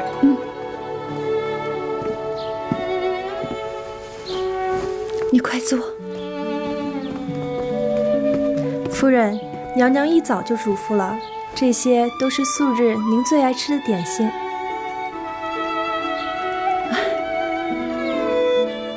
好，好。皇后娘娘至诚至孝，娘娘得以封后，乌拉那拉家续上往日的荣光。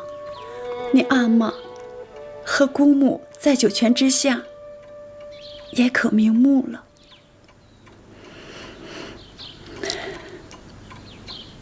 你这一路走来有多难，额娘看在眼里，真的心疼。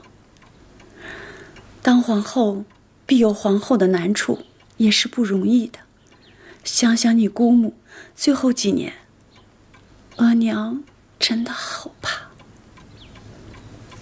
额娘，女儿会小心的，皇上也会好好待女儿的。皇上疼你，最是紧要的。你封了皇后，到府里来给你小妹求娶的人家，都踏破了门槛儿，个个都是重臣显贵。额娘，女儿家能嫁一个疼惜她的如意郎君便好，未必需要豪门显赫。娘娘说的很是，我也是这般想，免得沾染了富贵权势，倒让皇上觉得咱们不安分。额娘明白我就好，弟弟也是承袭爵位就好，不要沾染到官场里边来。都听娘娘的。额娘吃点点心吧。哎。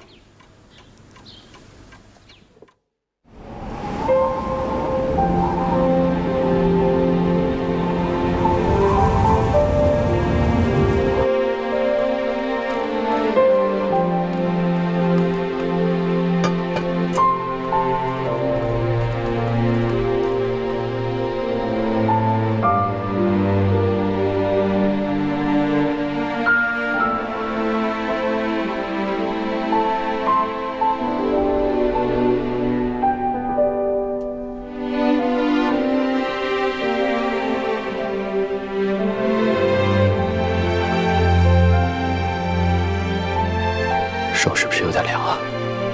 不凉。皇上，你跟皇后娘娘握着手的姿势非常好。好啊，那你就画下来，看朕与皇后如何执手相看两不厌。好的。皇上，这不合规矩。是不合规矩，但合朕与你的心意。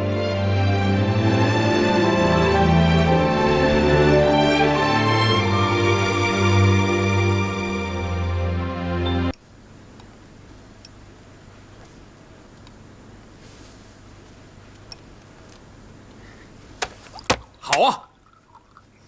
皇上什么事儿这么高兴啊？这朱尔莫特纳木扎叛乱，岳钟琪啊，立刻率兵平定。朕倒要看看还有谁敢不驯服他。有皇上的龙威在，谁能不被驯服啊？皇上，令嫔娘娘说新学了乐琴，想要弹奏给皇上听，已经在外头候着了。让她进来吧。这。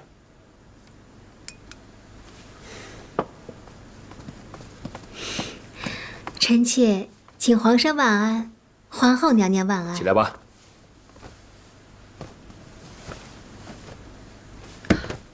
淑嫔怎么了？怎么了？我们主这几日一直头晕不适，昨日贪新鲜吃了半个贡梨，结果还吐了半夜。哟，这该不会是遇喜了吧？当然不会。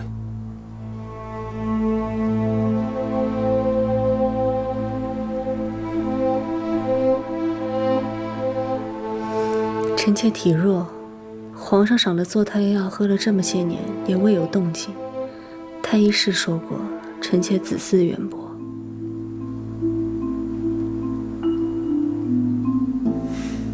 李煜啊，奴才在。传启乳。这。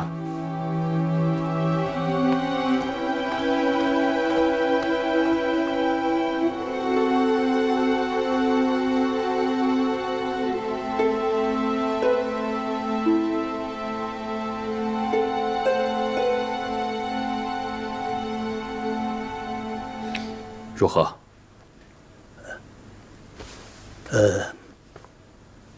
恭喜皇上，淑嫔娘娘的脉象是喜脉，已经2个月了。真的？确定无误。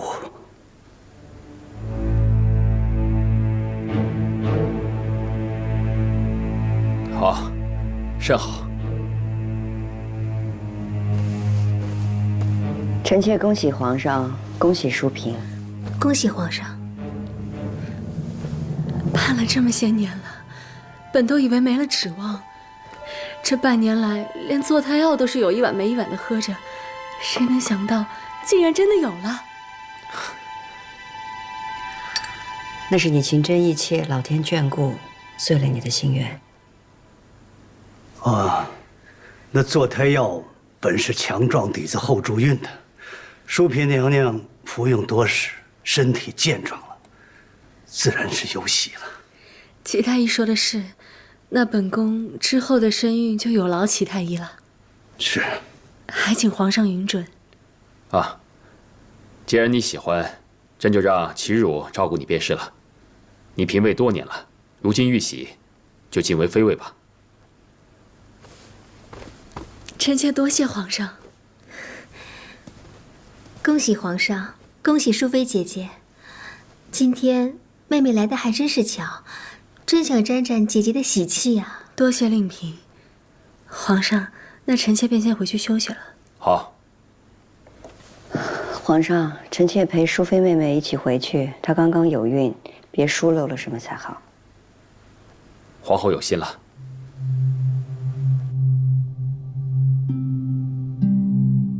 齐汝在。怎么回事？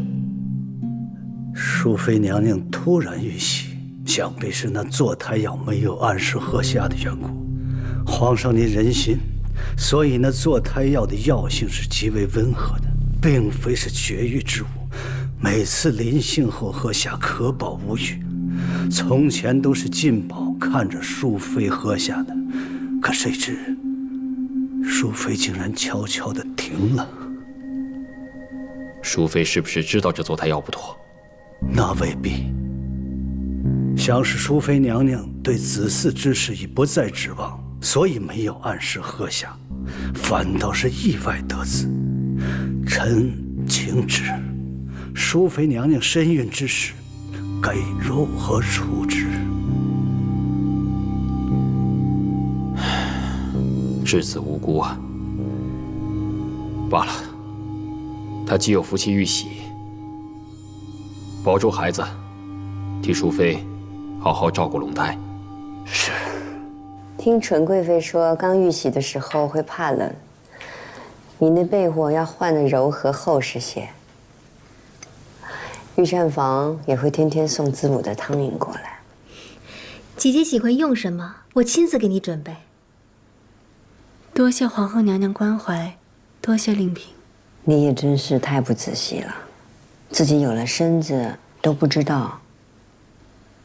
太医总说臣妾身子孱弱是不能有的，哪里想得到有今日呢？姐姐得宠多年，这玉玺是迟早的事儿。入宫这么多年，盼了这么多年，终于有了身孕。这个孩子是我和皇上的骨血融合而成，从此后，这天地间就有了我与皇上不可分割的连接。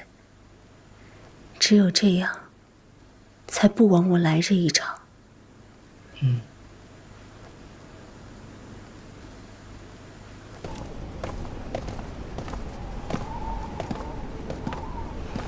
看着淑妃姐姐如愿以偿，臣妾是为她高兴，但心里也是忍不住发酸。不瞒您说，淑妃姐姐喝着坐胎药，臣妾也一样喝了。你哪儿得的方子？皇后娘娘恕罪，臣妾求子心切，找人寻了淑妃姐姐的药渣，自己悄悄配制的。可喝了这么多年，却一点动静都没有。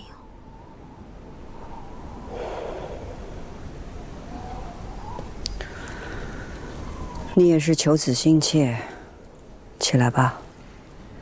谢皇后娘娘。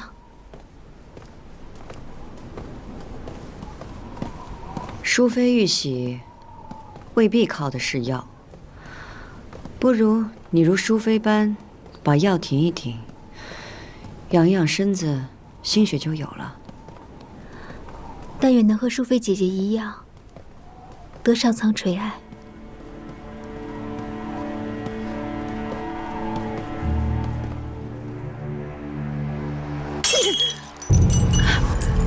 怎么了？主，这都是药啊！怎么能这么喝的，主？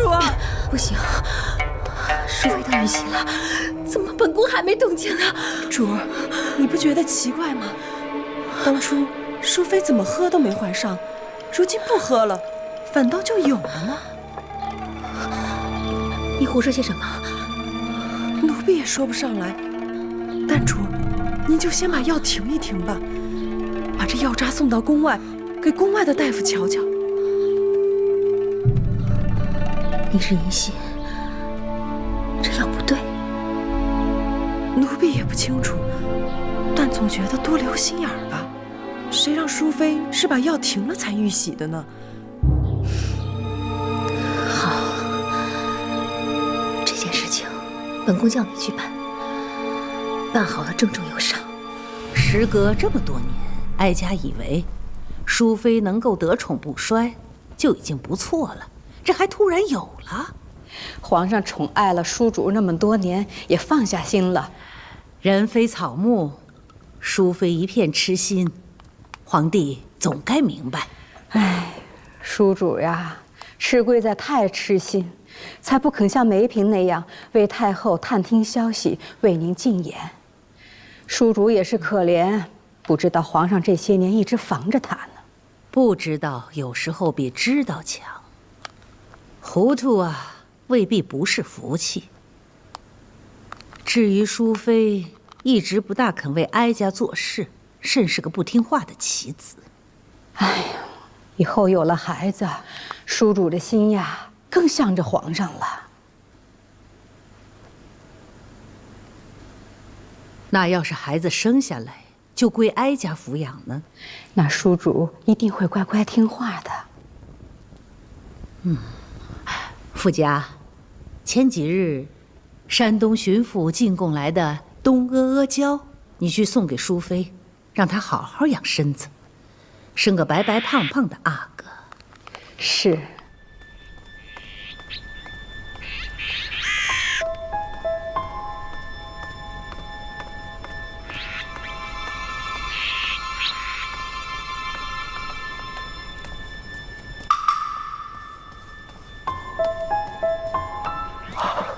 春蝉姐姐，上回您托我给您问的方子，这回我出宫采买东西时，一并交给您的姑母了。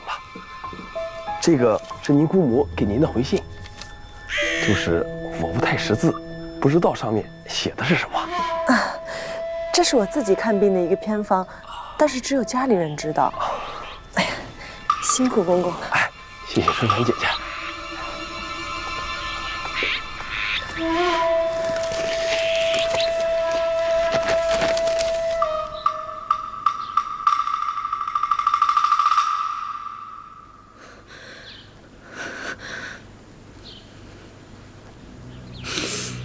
怎么会这样？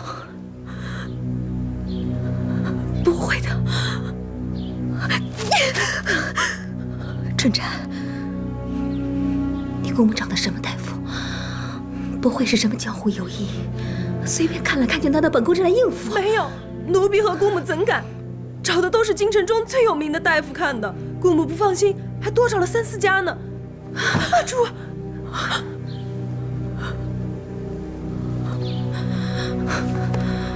不会的，怎么会这样？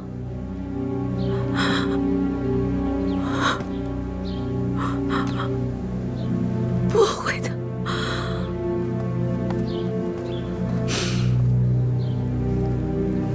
珠儿，咱们这回可是吃了大亏了。是吃了大亏了。偏偏这亏还是自己找的。不过，淑妃停了半年就怀上了，咱们赶紧把这药停了，就没事了。淑妃她为什么停药了？那她不喝，为什么不告诉本宫呢？不会的，咱们这药是悄悄喝的，她不会知道的。倒是皇后，您在她跟前是说过这事儿的。是啊，皇后屡次见到本宫和淑妃，都要提起少喝坐胎药，最好不喝。看来皇后也是知道此事的。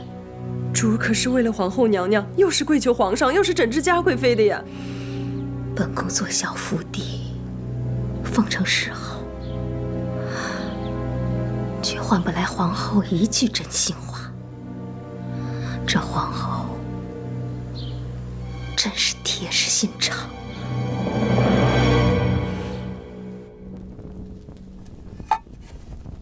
淑妃的孩子来之不易，务必精心照顾。是，太后，微臣有个不情之请。你说。臣自20几岁入宫，时至如今，算起来也40年有余了。不敢说世家有功，也算是兢兢业业、尽心尽力了。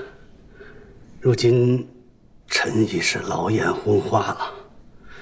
臣想侍奉完淑妃娘娘平安生产，便想告老还乡，安度晚年了。你在宫里辛苦了一世，既照顾了皇帝、孝贤皇后，又替哀家尽心。等淑妃生下孩子后，哀家许你回家养老。臣谢太后。天恩。你又见到齐汝到皇娘的宫里去了？是，有好几回了。这不是太医请安问脉的时候，而且齐太医身边没有跟着随侍的太医院内监，所以奴婢觉得奇怪。齐汝是伺候朕的太医，跑到慈宁宫去做什么？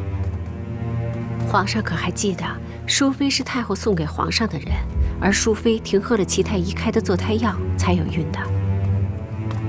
你的意思是，齐汝有意将此事泄露给淑妃，让她有孕？想来齐汝不敢，否则按淑妃的性子，早就闹起来了。此事总有蹊跷。朕记得，惠贤皇贵妃说过，齐汝替她医治，越医越病，不得子嗣。但要是没有朕的吩咐，齐汝怎么敢这么做呢？惠贤皇贵妃的阿玛曾促成端淑长公主远嫁之事，太后心里一直不快。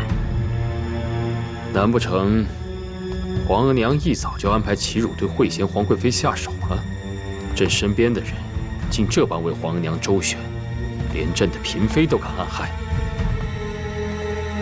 皇上，奴婢先去彻查清楚这件事儿。若真的是齐太医违背了皇上的心愿，暗害了惠贤皇贵妃，到时皇上再处置不迟。好，你下去吧。是。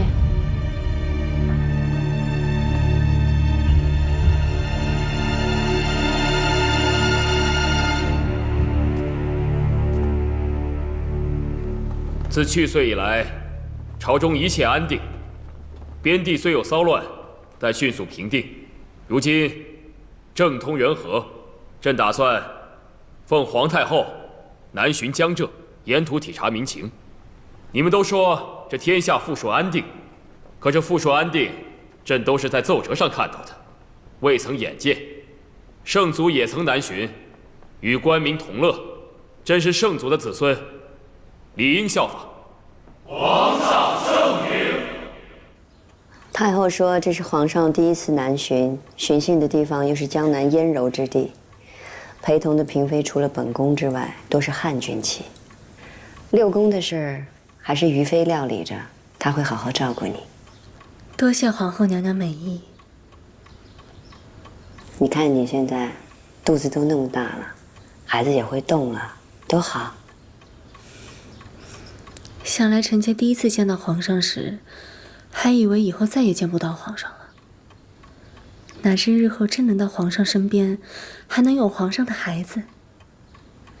臣妾知道，皇上喜欢诗词汉墨，又懂得琴棋书画，就几乎没有什么是他不会的。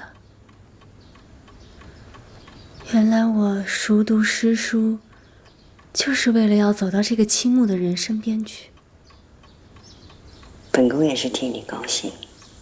这满宫上下这么些人，他们看皇上的眼神，他们的笑，都是赤裸裸的欲望。就只有您，只有您看皇上的眼神，和臣妾是一样的。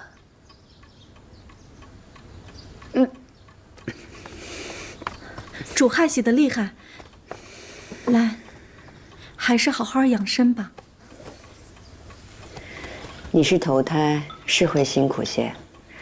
本该留下江雨冰伺候你，可他得皇上信任，要跟着皇上南巡，可惜，你可要格外仔细呀。是。皇后娘娘关切，于妃姐姐细心，不会有碍的。本宫这次跟着皇上南巡，勇气也还小，所以只能托给于妃照顾。她又要料理后宫，未必可以事事齐全。你要是有什么拿不定主意的，就告诉于妃，她会差人递消息给本宫的。这个孩子是臣妾与皇上情谊的见证，臣妾定会好好爱护。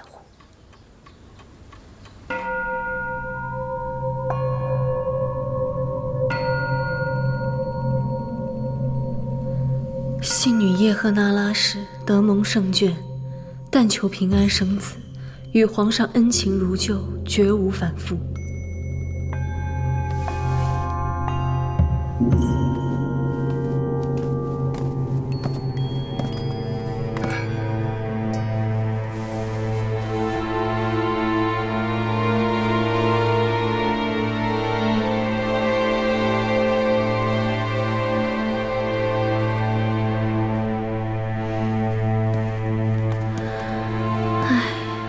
都说女子有孕会臃肿变丑，可淑妃依旧貌美如旧啊。她得宠不就是因为她的美貌吗？若美貌没了，可怎么办好呢？除了于妃，皇后最疼惜淑妃了，也该让皇后心疼自己在意的人吧。主暂且无需记挂这些，此次您随皇上南巡，抓住皇上的心才更要紧。皇上，奴婢查得惠贤皇贵妃用过的方子，悄悄找宫外的大夫问了，都说没问题。惠贤皇贵妃当年病重，药方没问题，问题也就出在药上。惠贤皇贵妃的药都是齐太医自己亲手配的，从不让旁人经手，这里面似乎是有蹊跷。齐汝为了可以讨皇额娘的欢心，就违背朕的意思，让淑妃有孕，让惠贤皇贵妃身死。那要是朕与皇娘有了嫌隙，他会帮谁呢？皇上，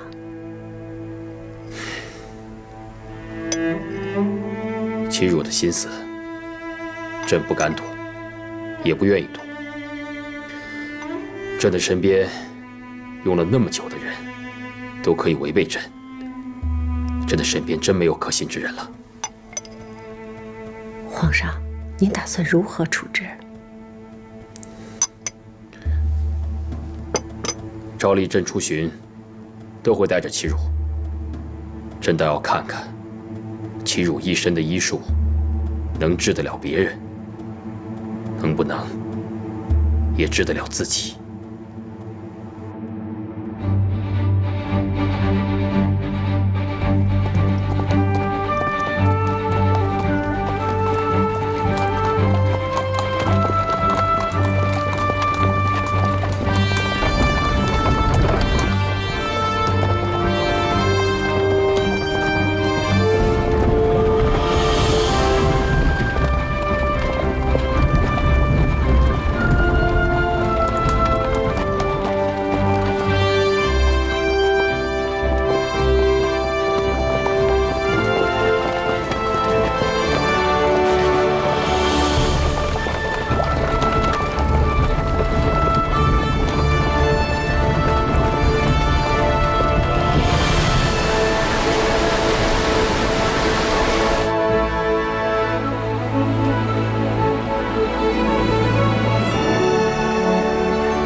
皇娘一路南下辛苦了，如今到了杭州，可以好好歇歇了。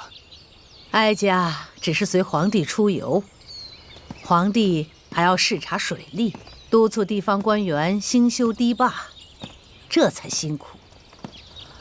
皇帝，你也别总记挂国事，也可松泛些，好好游览江南春色。是啊，皇上前日观朝阁阅兵，昨日约了文官和杭州才子，诗酒相贺。这几日闲些，倒是可以细细观赏西湖美景。西湖景色是美，朕身后跟了一堆人，也实在是无趣啊。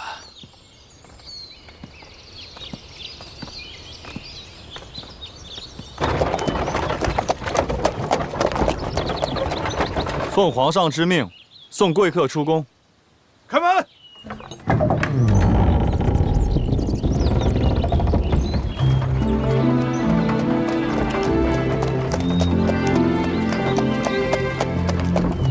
皇上，自从您登基了，咱们就没这么出来玩过了。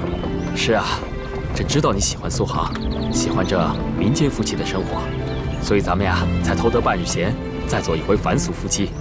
多谢皇上记得臣妾的喜好。哎，这到了外面，到了这悠闲自在的天地，便不要这么称呼了，好吗，娘子？是，夫君。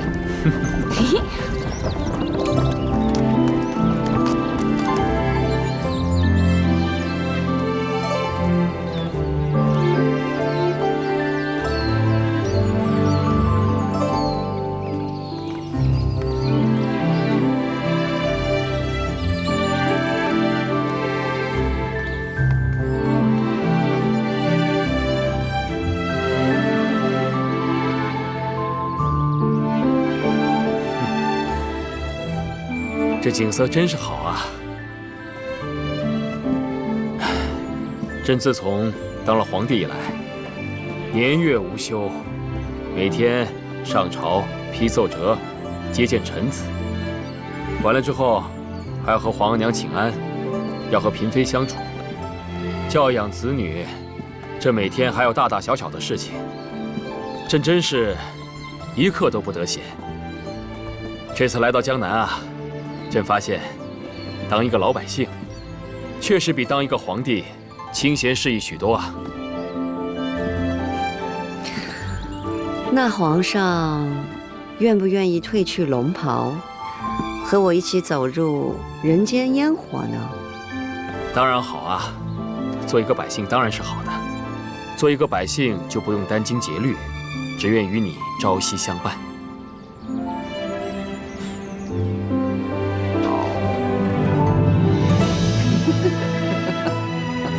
笑什么？这朝夕相处也会饥肠辘辘的。那皇上要吃什么？定胜糕、葱油拌面。好，吃什么都行。平尔春。好，走。走。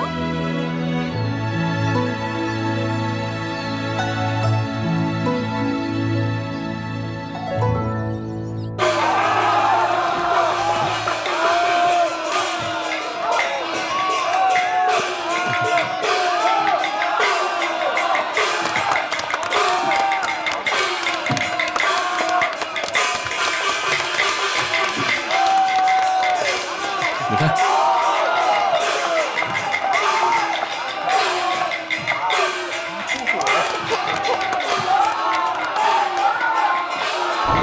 哇！如意啊，这江南水乡，身临其中，如在画里，不亲临啊，还真难体会其中之美啊。是啊，春风又绿江南岸，盼了这么多年的江南。如今终于回来了，还是夫君带我回来的。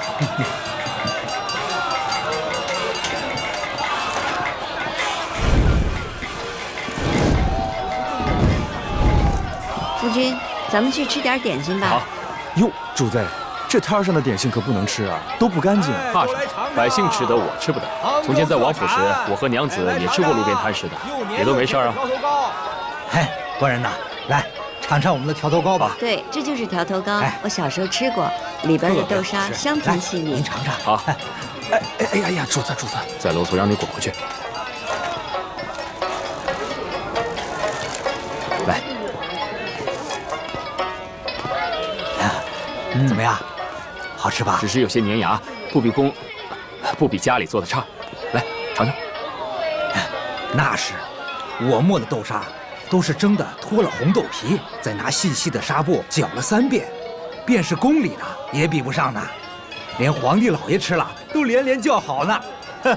哦，皇上真的吃过呀？那是啊，皇帝老爷年年派人出宫买些带回京城的。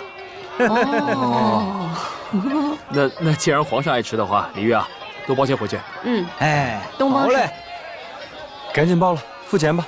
走吧。来，多包几个。哎，好嘞。吹牛。欲知后事如何，且听下回分解。那我说的。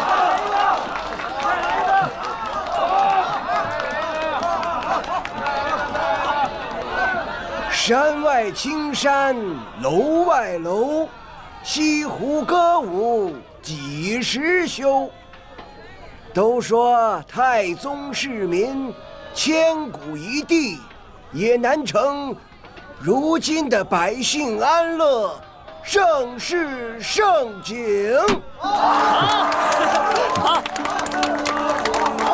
这盛世景象，还不都是天子素心燕媚的功劳？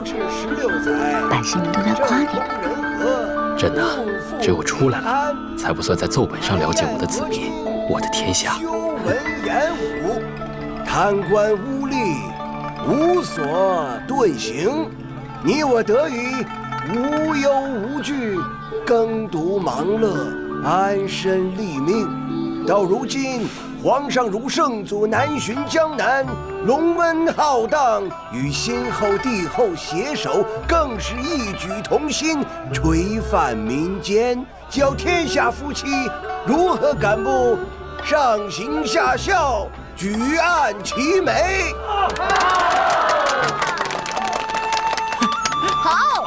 好。究竟咱们这位天子，如意啊，咱们到别处走走吧。前无古人，别跟太近了，后无来者的德行呢？哎，让老夫一一道来。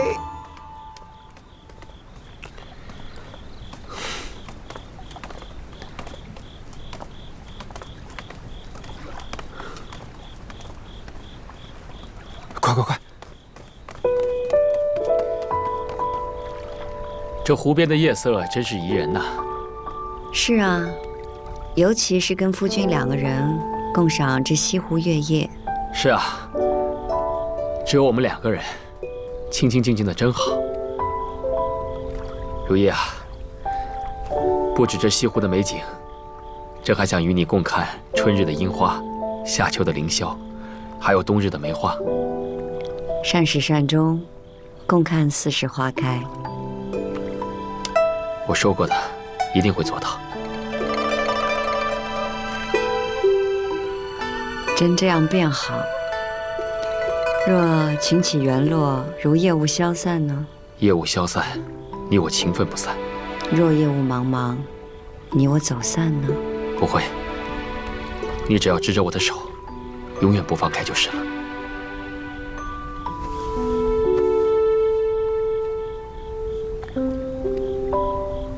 皇上对皇后可真是好啊！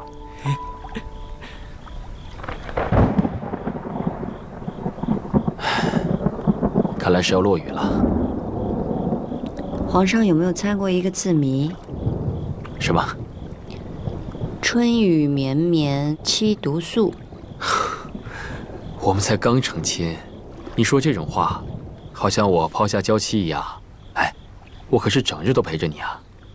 就是一个字谜，你快猜嘛！好。七毒素，那表示夫君不在家。春字的这个夫字得去掉。春雨绵绵，春雨无日，所以这个春字要把日字也拿掉，那就只剩一个一字。这个字谜从哪儿听来的？姑母在世的时候，时常拿这个字谜出来猜，反反复复的许多次。姑母是想跟我说，不管是谁，到了最后都会是孤孤单单的一个人。你又想起你景仁宫的姑母了？不是，我是想告诉皇上，现在咱俩在一块儿了，你再也不会是一个人在疯癫上孤独，臣妾陪你，永远陪你。都说君王是孤家寡人，我要你陪着我，我要那个一生一世、心一动的人陪着我。我会。下次不许再说这种不吉利的谜语了。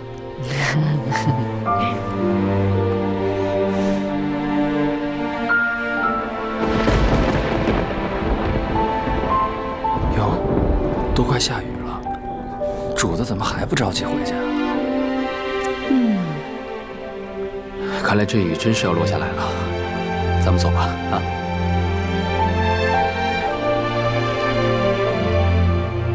我不舍得离开杭州，我也不舍得啊。我答应你，我们一定会再来，好吗？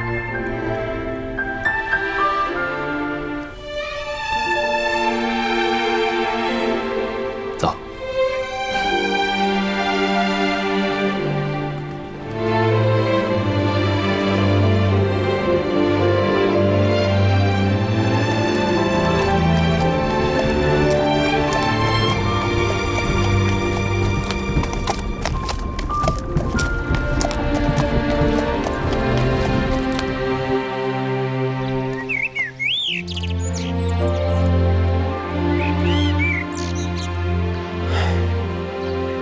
这龙袍啊，多穿一重就多一重的桎梏，少了些自在随意。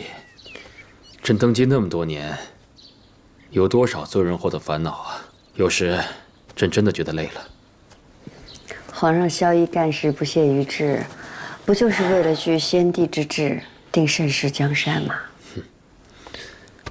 朕要定盛世江山，也想与你安享片刻。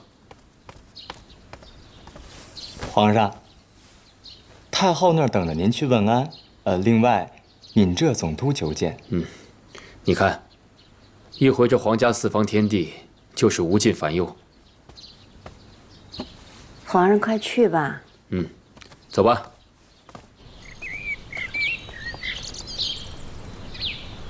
这几日地方官员来的勤快，可是有事？听闻他们拨了许多28家人入行宫伺候，说是怕行宫人手不足，侍奉不周。你瞧瞧，朝廷官员就这点心思，有女儿的送女儿，有妹子的送妹子，没有的想尽了办法也要安排了女子进宫服侍皇帝，以求攀得荣宠。若是得皇帝一息宠幸，从此丢在了行宫，岂不是耽误了人家姑娘一辈子？太后慈心，皇上这些年从未有选秀之事，也不算是声色犬马、好色浪荡之人。年轻忙于政务，皇帝没这些想头。如今天下太平，皇帝要是起了安逸之心，带了个狐媚的回京，那可就麻烦了。傅家，你安排下去，哀家要请皇帝看场歌舞。是。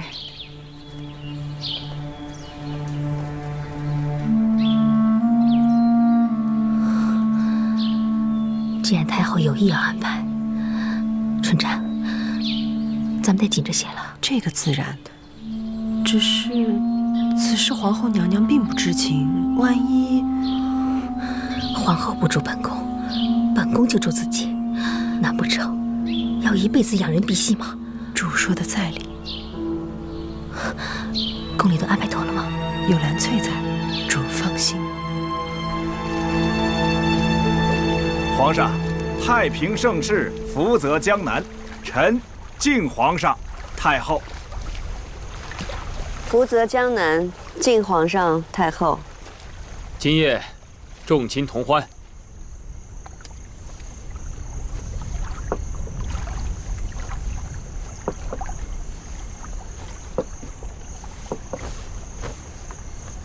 皇额娘属意曲院景色，只可惜风和未见，着实遗憾呐。哀家承皇帝孝心，60天灵还能一睹江南风光。只是哀家想，既然来了，怎么也得瞧一瞧荷花再走啊。皇娘说笑了，春日里哪来的荷花？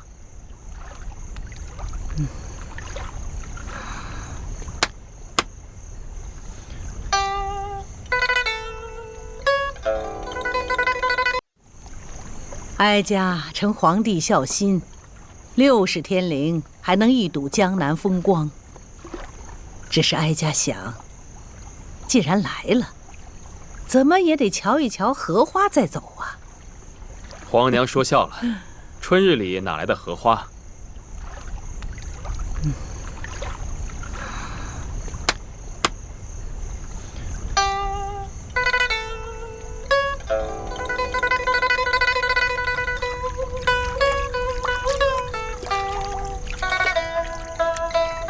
果然真有荷花，太后妙思。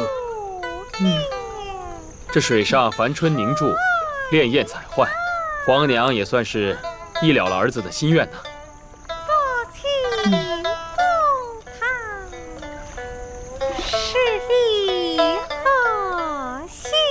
哎呀，看荷花里的人，跟花蕊一般。春贵妃有什么可大惊小怪的？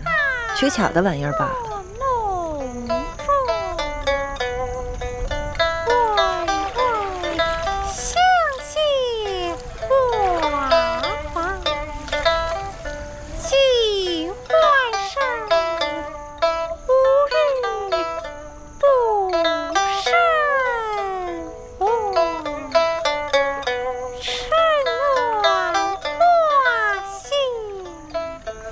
来，皇娘。来。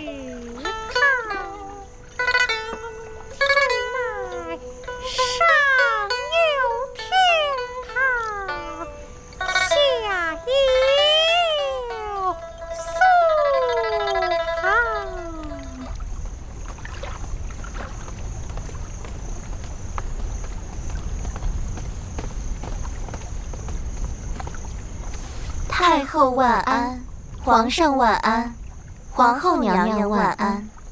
起来吧。皇帝，弹琵琶的是梅嫔，唱歌的是庆贵人。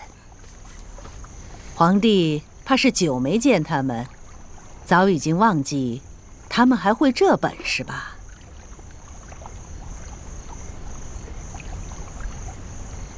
庆贵人，你是哪一年伺候皇帝的？回太后是乾隆4年。都12年了。哀家记得，你刚伺候皇帝的时候，并不会唱歌的。臣妾自知不才，这些微末技艺也是这12年中慢慢学会，闲来打发时光的。这些年来，是朕稍稍冷落你了。你才自吟自唱打发时光。皇上总是新欢旧爱都不辜负的。嘉贵妃这话便说错了。皇帝自从南巡以来，独宠皇后，哪还记得什么旧爱？新欢更是一个也无。皇后长久无子，皇帝若是专宠无代，这后宫如何添新的子嗣啊？皇娘，这淑妃也刚遇袭，儿子的膝下也不缺子嗣。子嗣要广，才是皇室的福气。何况你这后宫，嫔妃这么多，要雨露均沾才好。总和皇后处在一起，又常不见人影，实在不合适。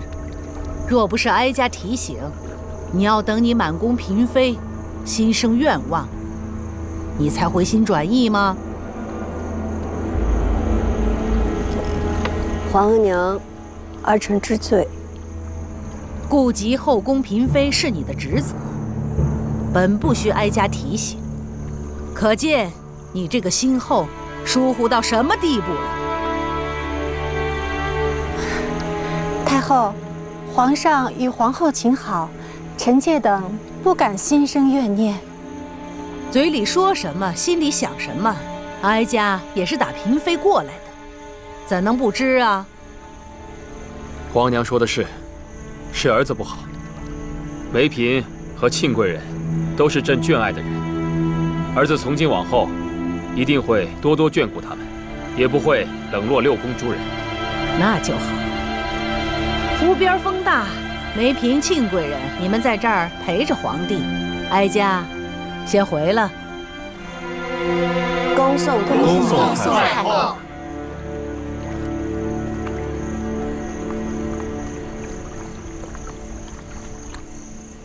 庆贵人与梅嫔没有辜负了太后的一番苦心。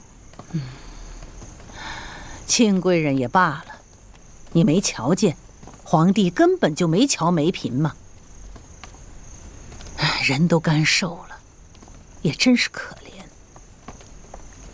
若无梅嫔娘娘的陪衬，庆贵人也不算惹眼了。今晚哀家费了这么多心思，把庆贵人推了出去，也不知道皇帝是否明白哀家心思。皇上会明白的。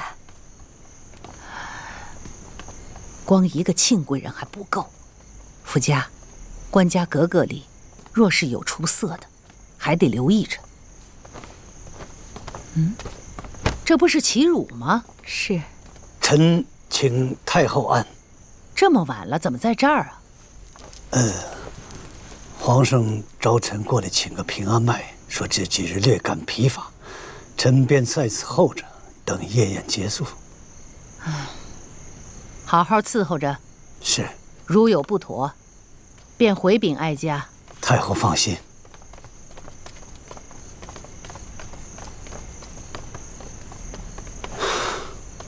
齐太医，夜宴还有一会儿才结束，让奴才陪您慢慢往里头走吧。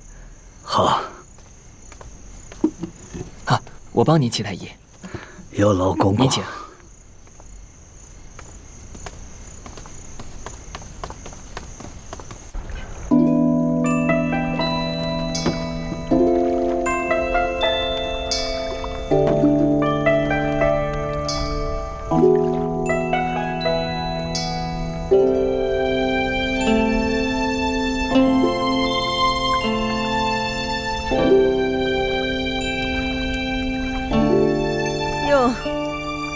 这又是哪出啊？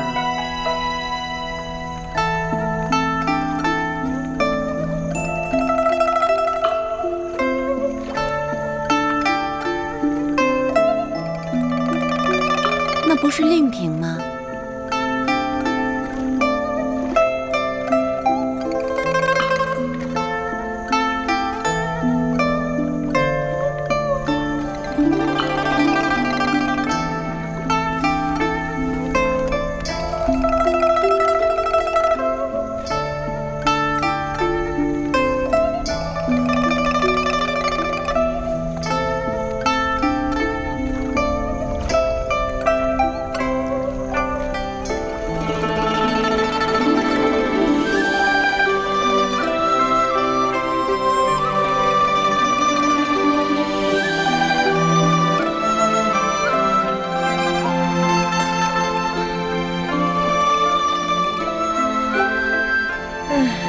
晚上可真够乏味的，除了歌就是舞的。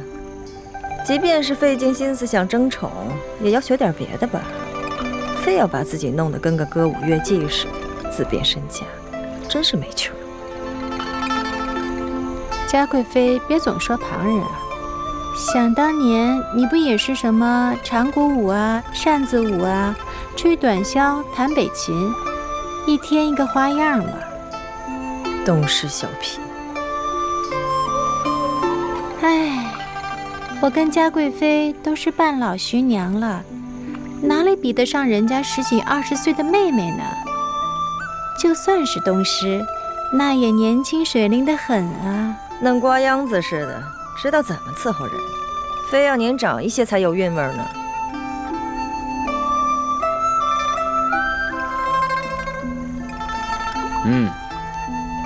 极好，这果然是匠心独运，如入画中啊。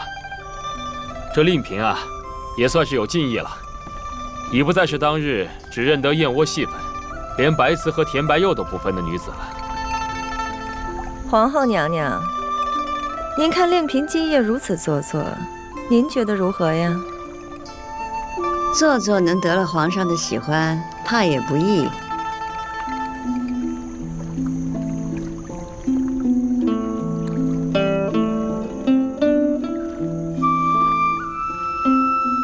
令嫔过来吧。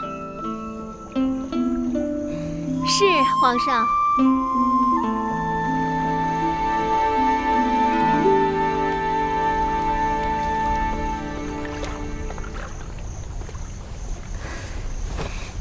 臣妾知道，皇后娘娘素爱绿梅，原想寻些绿梅来进献，但是绿梅难寻，虽是红梅，还请皇后娘娘笑纳。这些个日子不见，没想到你在忙这些。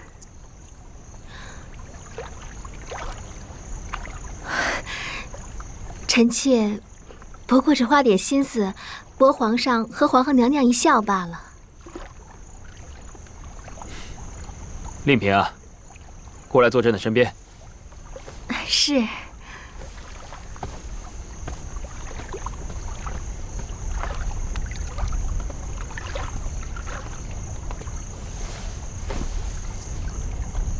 这梅嫔和庆贵人弹琴唱曲，你却能借着西湖景色一舞，实属不易啊！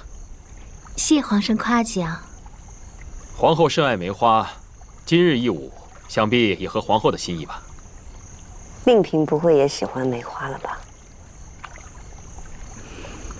臣妾喜欢凌霄花，少年时最爱，现在也不曾改。朕与皇后也都喜欢。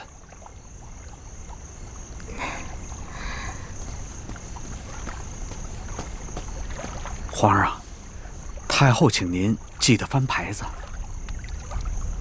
皇娘要朕雨露均沾，不忘旧爱，朕都记得。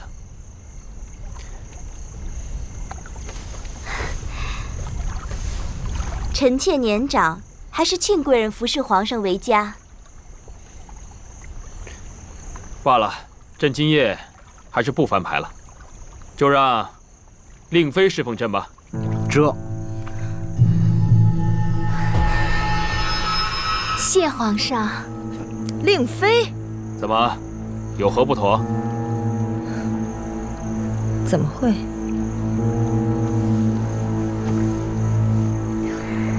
令妃今日湖上起舞，劳心劳力，时候也不早了，还请皇上和令妃早些歇息。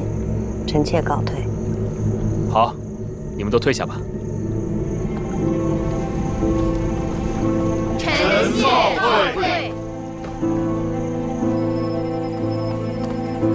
纯贵妃，咱们当年可都是生了皇子才得的妃位，即便是淑妃，也是遇了喜才封的妃。令妃她一宫女出身，凭什么一跃而上啊？螳螂捕蝉，黄雀在后，那是人家的本事。我看她是伶俐过了头了。皇后娘娘，令妃今晚上这一出跟您说过吗？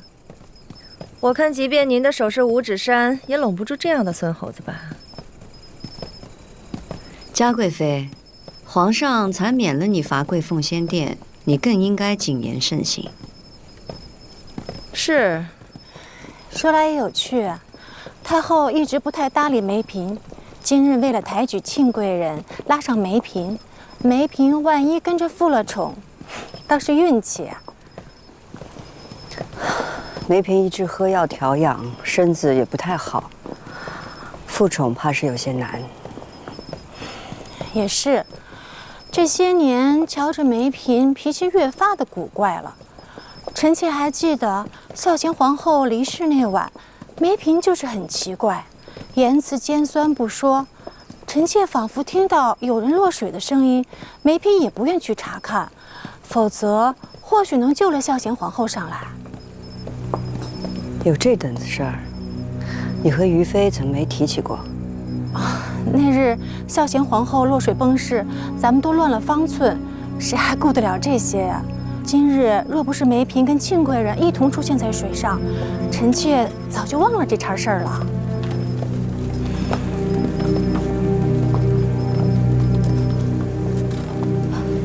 皇后娘娘，嘉贵妃的话是不中听，但话却在理。令妃之前一直巴着你，坐低服小，怎么忽然就不声不响地整出这么大一出来？奴婢以为，嘉贵妃的心思多深，咱们是碰到过有些数的，但令妃的心思却不知深浅。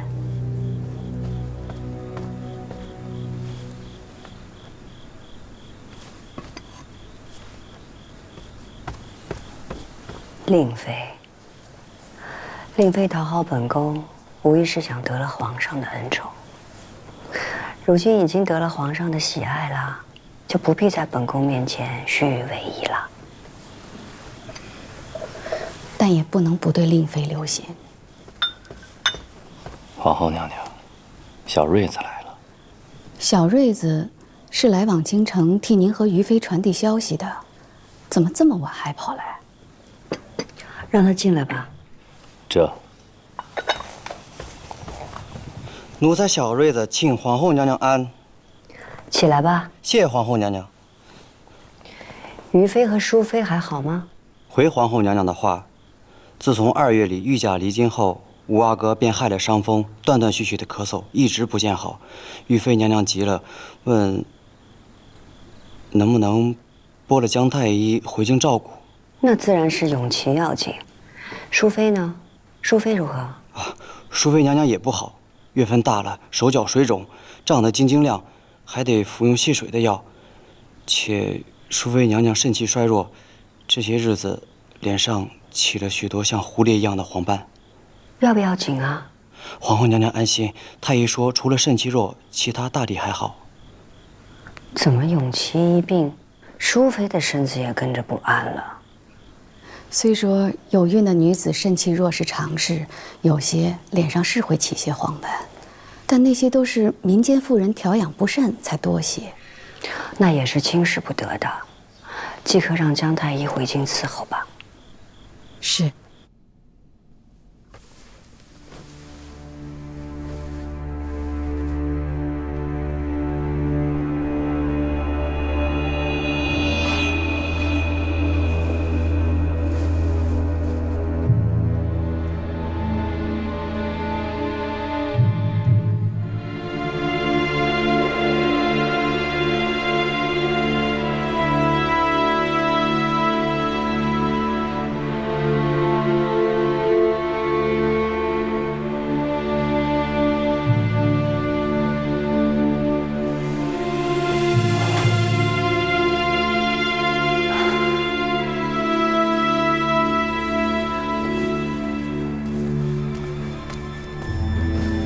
主儿怎么还没睡？今晚闹了这么多事儿，本宫睡不着。主儿是担心令妃，皇上或许和前几回一样，宠她几个月，又丢在脑后了。令妃那个小贱人有什么可担心的？本宫担心的是梅嫔。您担心她做什么？别看她闷不吭声，知道的事儿可不少。我们要多留意这些。林侍卫，巡完夜回去喝2盅。不了，今夜有些累了。林侍卫，有人！快，把铁捞上来。上。事儿办得很好。皇娘那儿有动静吗？没有，这事儿就是个意外。齐太医家中已得了赏赐，也对皇上感恩不尽。那就好。朕也不想与皇娘撕破脸。奴婢明白。姜太医已经回宫去照顾吴阿哥和淑妃了，往后啊，他可以留在皇上您身边伺候您。在朕的身边伺候朕的人，医术自然得好，但心术也不能坏。姜玉斌可用与否，还得细细观察。姜玉斌是皇后娘娘提拔上来的，那也得小心。朕的身边啊，可信的人太少了。皇上，人处置了便好，您别多想了。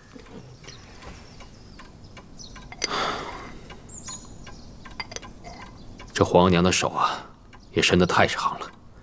原本只是以为她安排些嫔妃在朕的身边窥探禁言，朕也就睁一只眼闭一只眼。可没想到，她竟然盯上了朕身边的御医。看来朕的后宫啊，得好好料理料理。皇上，您是说淑妃他们？淑妃对朕呢，还是有些真心的。朕也并非是草木之心，朕都明白。可其他人，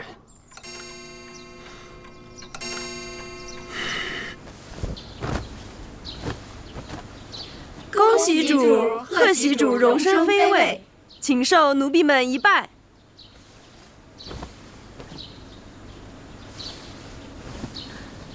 都起来吧。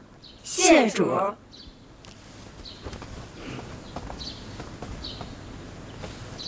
主啊，如今妃位上除了余妃、淑妃，便是主了。令妃，这个称呼还不算太顺耳，来日叫令贵妃、令皇贵妃。本宫要一步一步往上走。对了，宫里怎么样了？妥妥当当，查不出一丝错出来。那就好。奴才给令妃娘娘请安，令妃娘娘金安。晋州来了，春蝉看茶。茶就不喝了，皇上让奴才来通传，赏令妃娘娘金镯一对，玉簪一对。皇上总是赏赐主，真是疼主。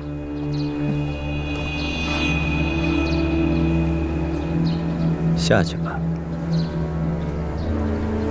奴才还有一言，是私心的话。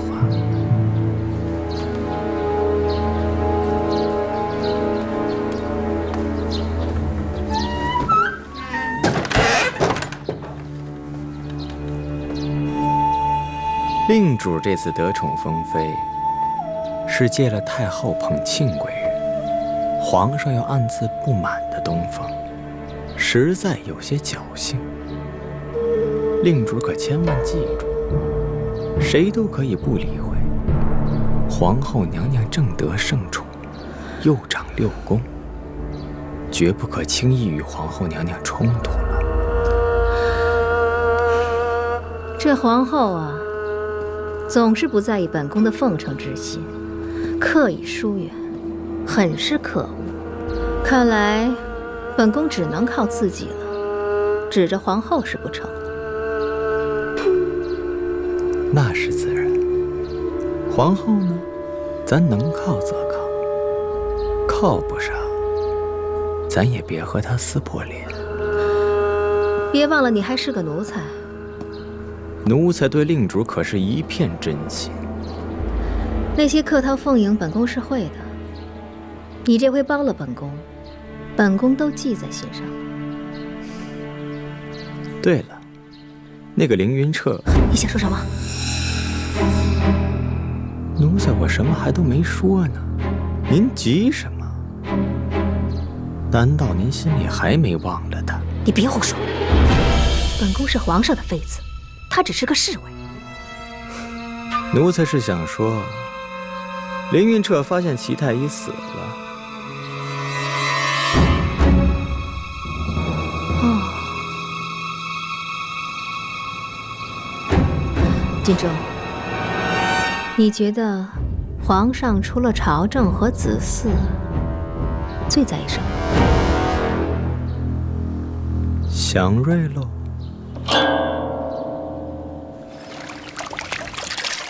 永琪风寒未愈，淑妃又孕中水肿，臣妾已吩咐江雨冰尽快回京了。江雨冰细心稳重，让他去照应，朕也放心。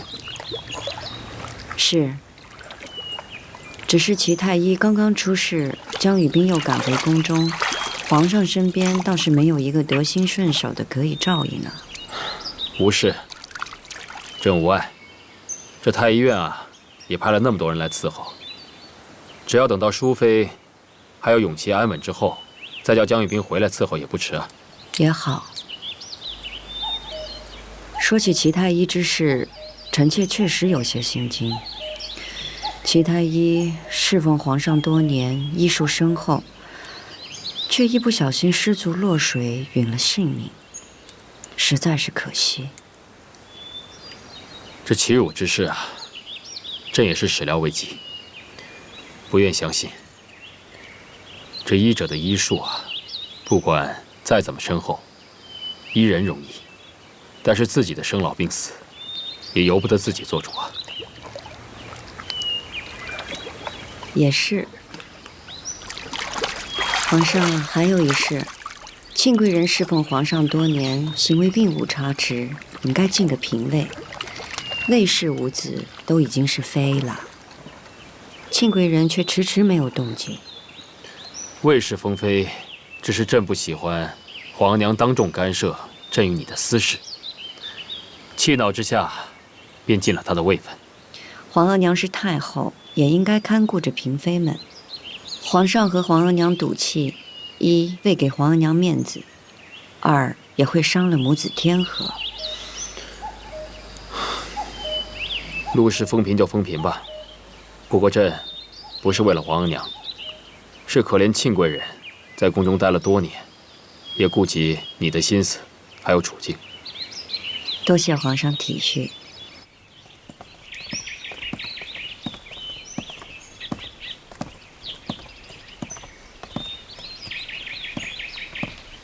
请令妃娘娘安。是，皇后娘娘在里头呢。祖宗规矩，进了妃位，依礼要拜见太后和皇上、皇后。如今在行宫，虽不像在京里严谨，本宫也不能失了规矩。是，娘娘里边请。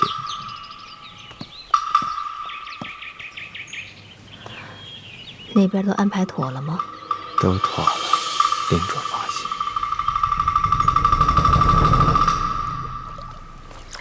皇上，令妃娘娘求见。啊，让她进来吧。这。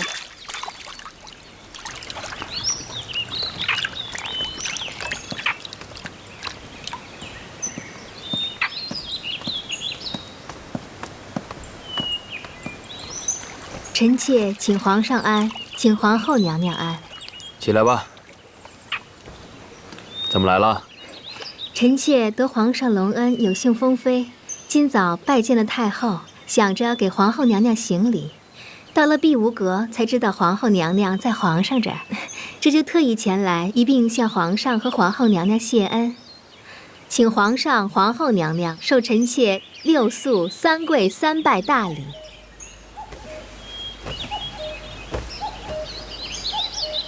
令妃，你的册封礼还来不及行，这大礼也就免了吧。是，谢皇上。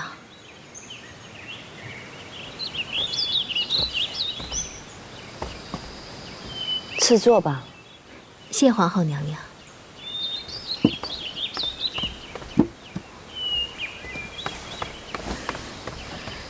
听说咱们要北上江宁，臣妾见识粗浅，这杭州风景已是大开眼界，这到了江宁，不知又是哪般好风景啊！令妃怎会是见识粗浅？西湖美景也抵不上令妃湖上丽舞的意境。皇后娘娘说笑，臣妾不过是取巧罢了，这只是想博皇上和皇后娘娘一笑。哪里比得了这西湖的真情实景，又哪里真入得了皇上和皇后娘娘的眼呀？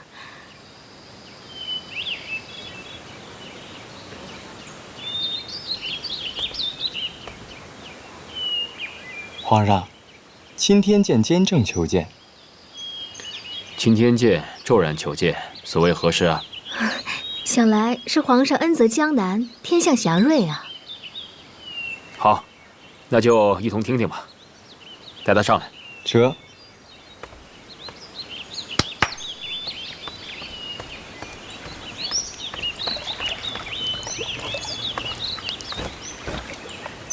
微臣见过皇上，微臣给皇上、皇后娘娘、令妃娘娘请安。天象如何？皇上，自乾隆13年天象异动之后，一切平静。今日微臣见紫微星中有小星相冲，有刑克之象，微臣惶恐，特来禀告。皇上，紫微星乃地星，若小星刑克，那是克着皇上啊。此小星不详，且是从紫微星中分离而出，似主皇嗣降生。果真如此，乃至父子相克呀。你的意思是，在朕的孩子当中，有人对朕不忠不孝吗？非也，非也，只需父子不相见，于皇上便是无碍。眼下皇上不在宫中，只怕这小星已经克了命弱的皇子了。如何克法？轻则暴病，重则丧命，与皇上相克也是如此。监正所说，莫非是淑妃腹中皇嗣？令妃，皇嗣也是你可议论的吗？是。好，你先退下吧。谢皇上。令妃，你也下去吧。是。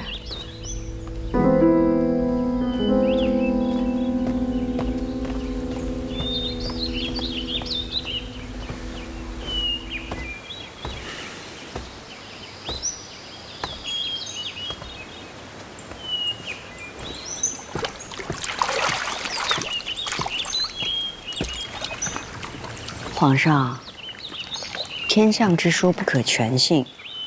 您是天子，您的孩子也克不了您。朕知道，淑妃的孩子也是朕的孩子，朕怎么会不要呢？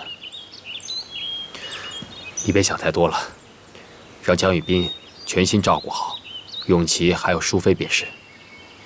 是。皇上也别想太多了。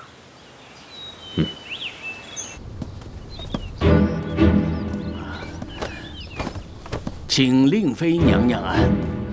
起来吧。谢娘娘。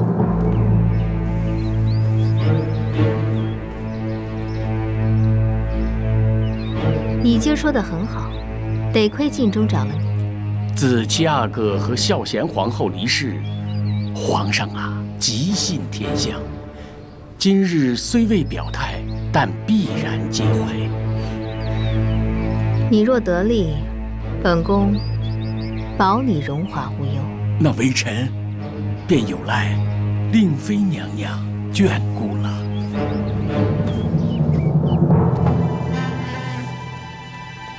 蝴蝶状黄斑。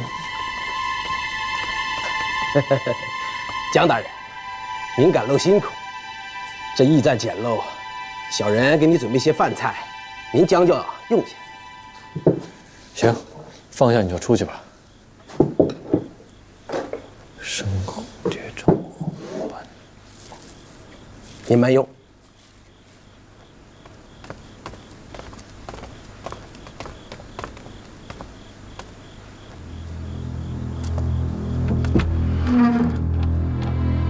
乃是因肾气衰弱所致啊。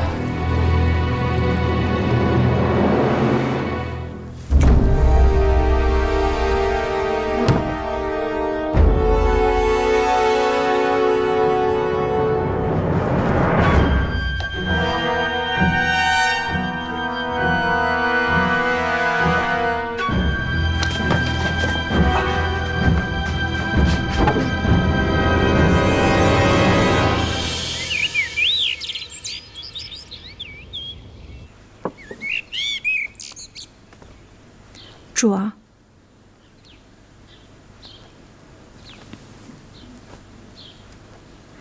主的水肿似乎消退不少，可见这药有效。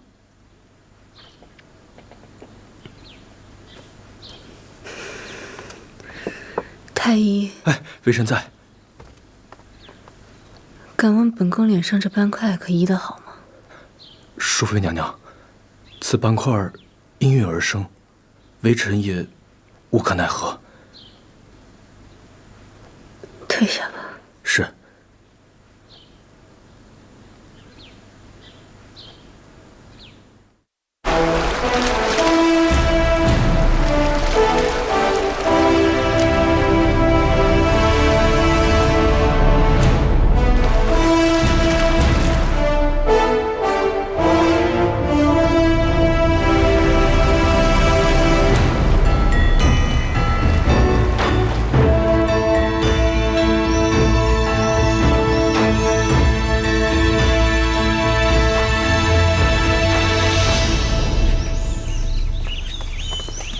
主啊，这江宁行宫在栖霞山上，比杭州行宫在西湖边别有秀美之景。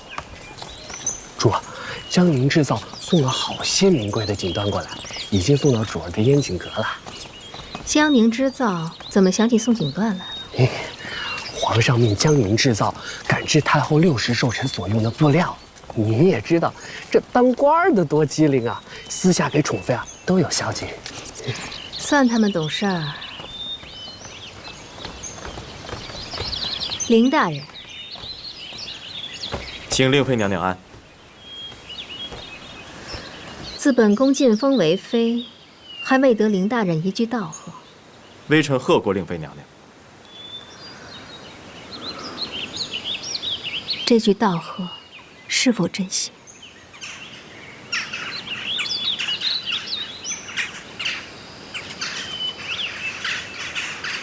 令妃娘娘若无吩咐，微臣先行告退。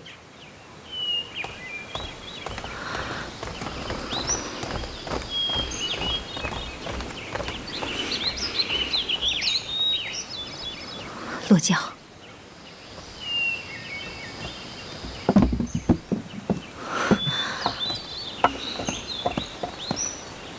别跟着我，本宫自己走。主，是为林侍卫心烦吗？如今您都封妃了，别总想着他了。本宫何尝不知道？可是看着他对本宫冷冷的眼神，本宫心里就是不痛快。是不是上次的事情之后，奴才给令主请安。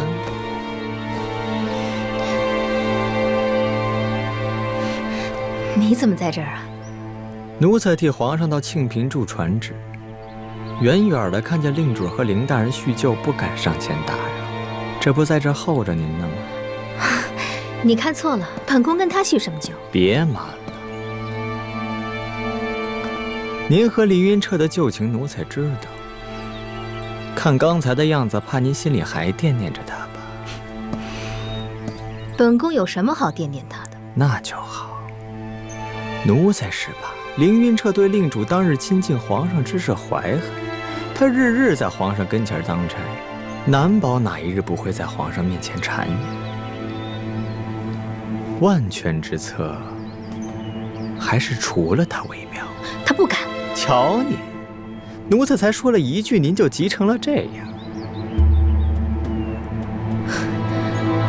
凌云彻对皇后有恩，要除了他，怕是难过皇后这一关吧？是吗？还有，别忘了你我之间的约定，你要学的是礼遇，挪开了礼遇，你才能爬到最顶峰。凌云彻不是你的绊脚石，他没碍着。凌云彻从来都不是奴才的挡路石，是您的。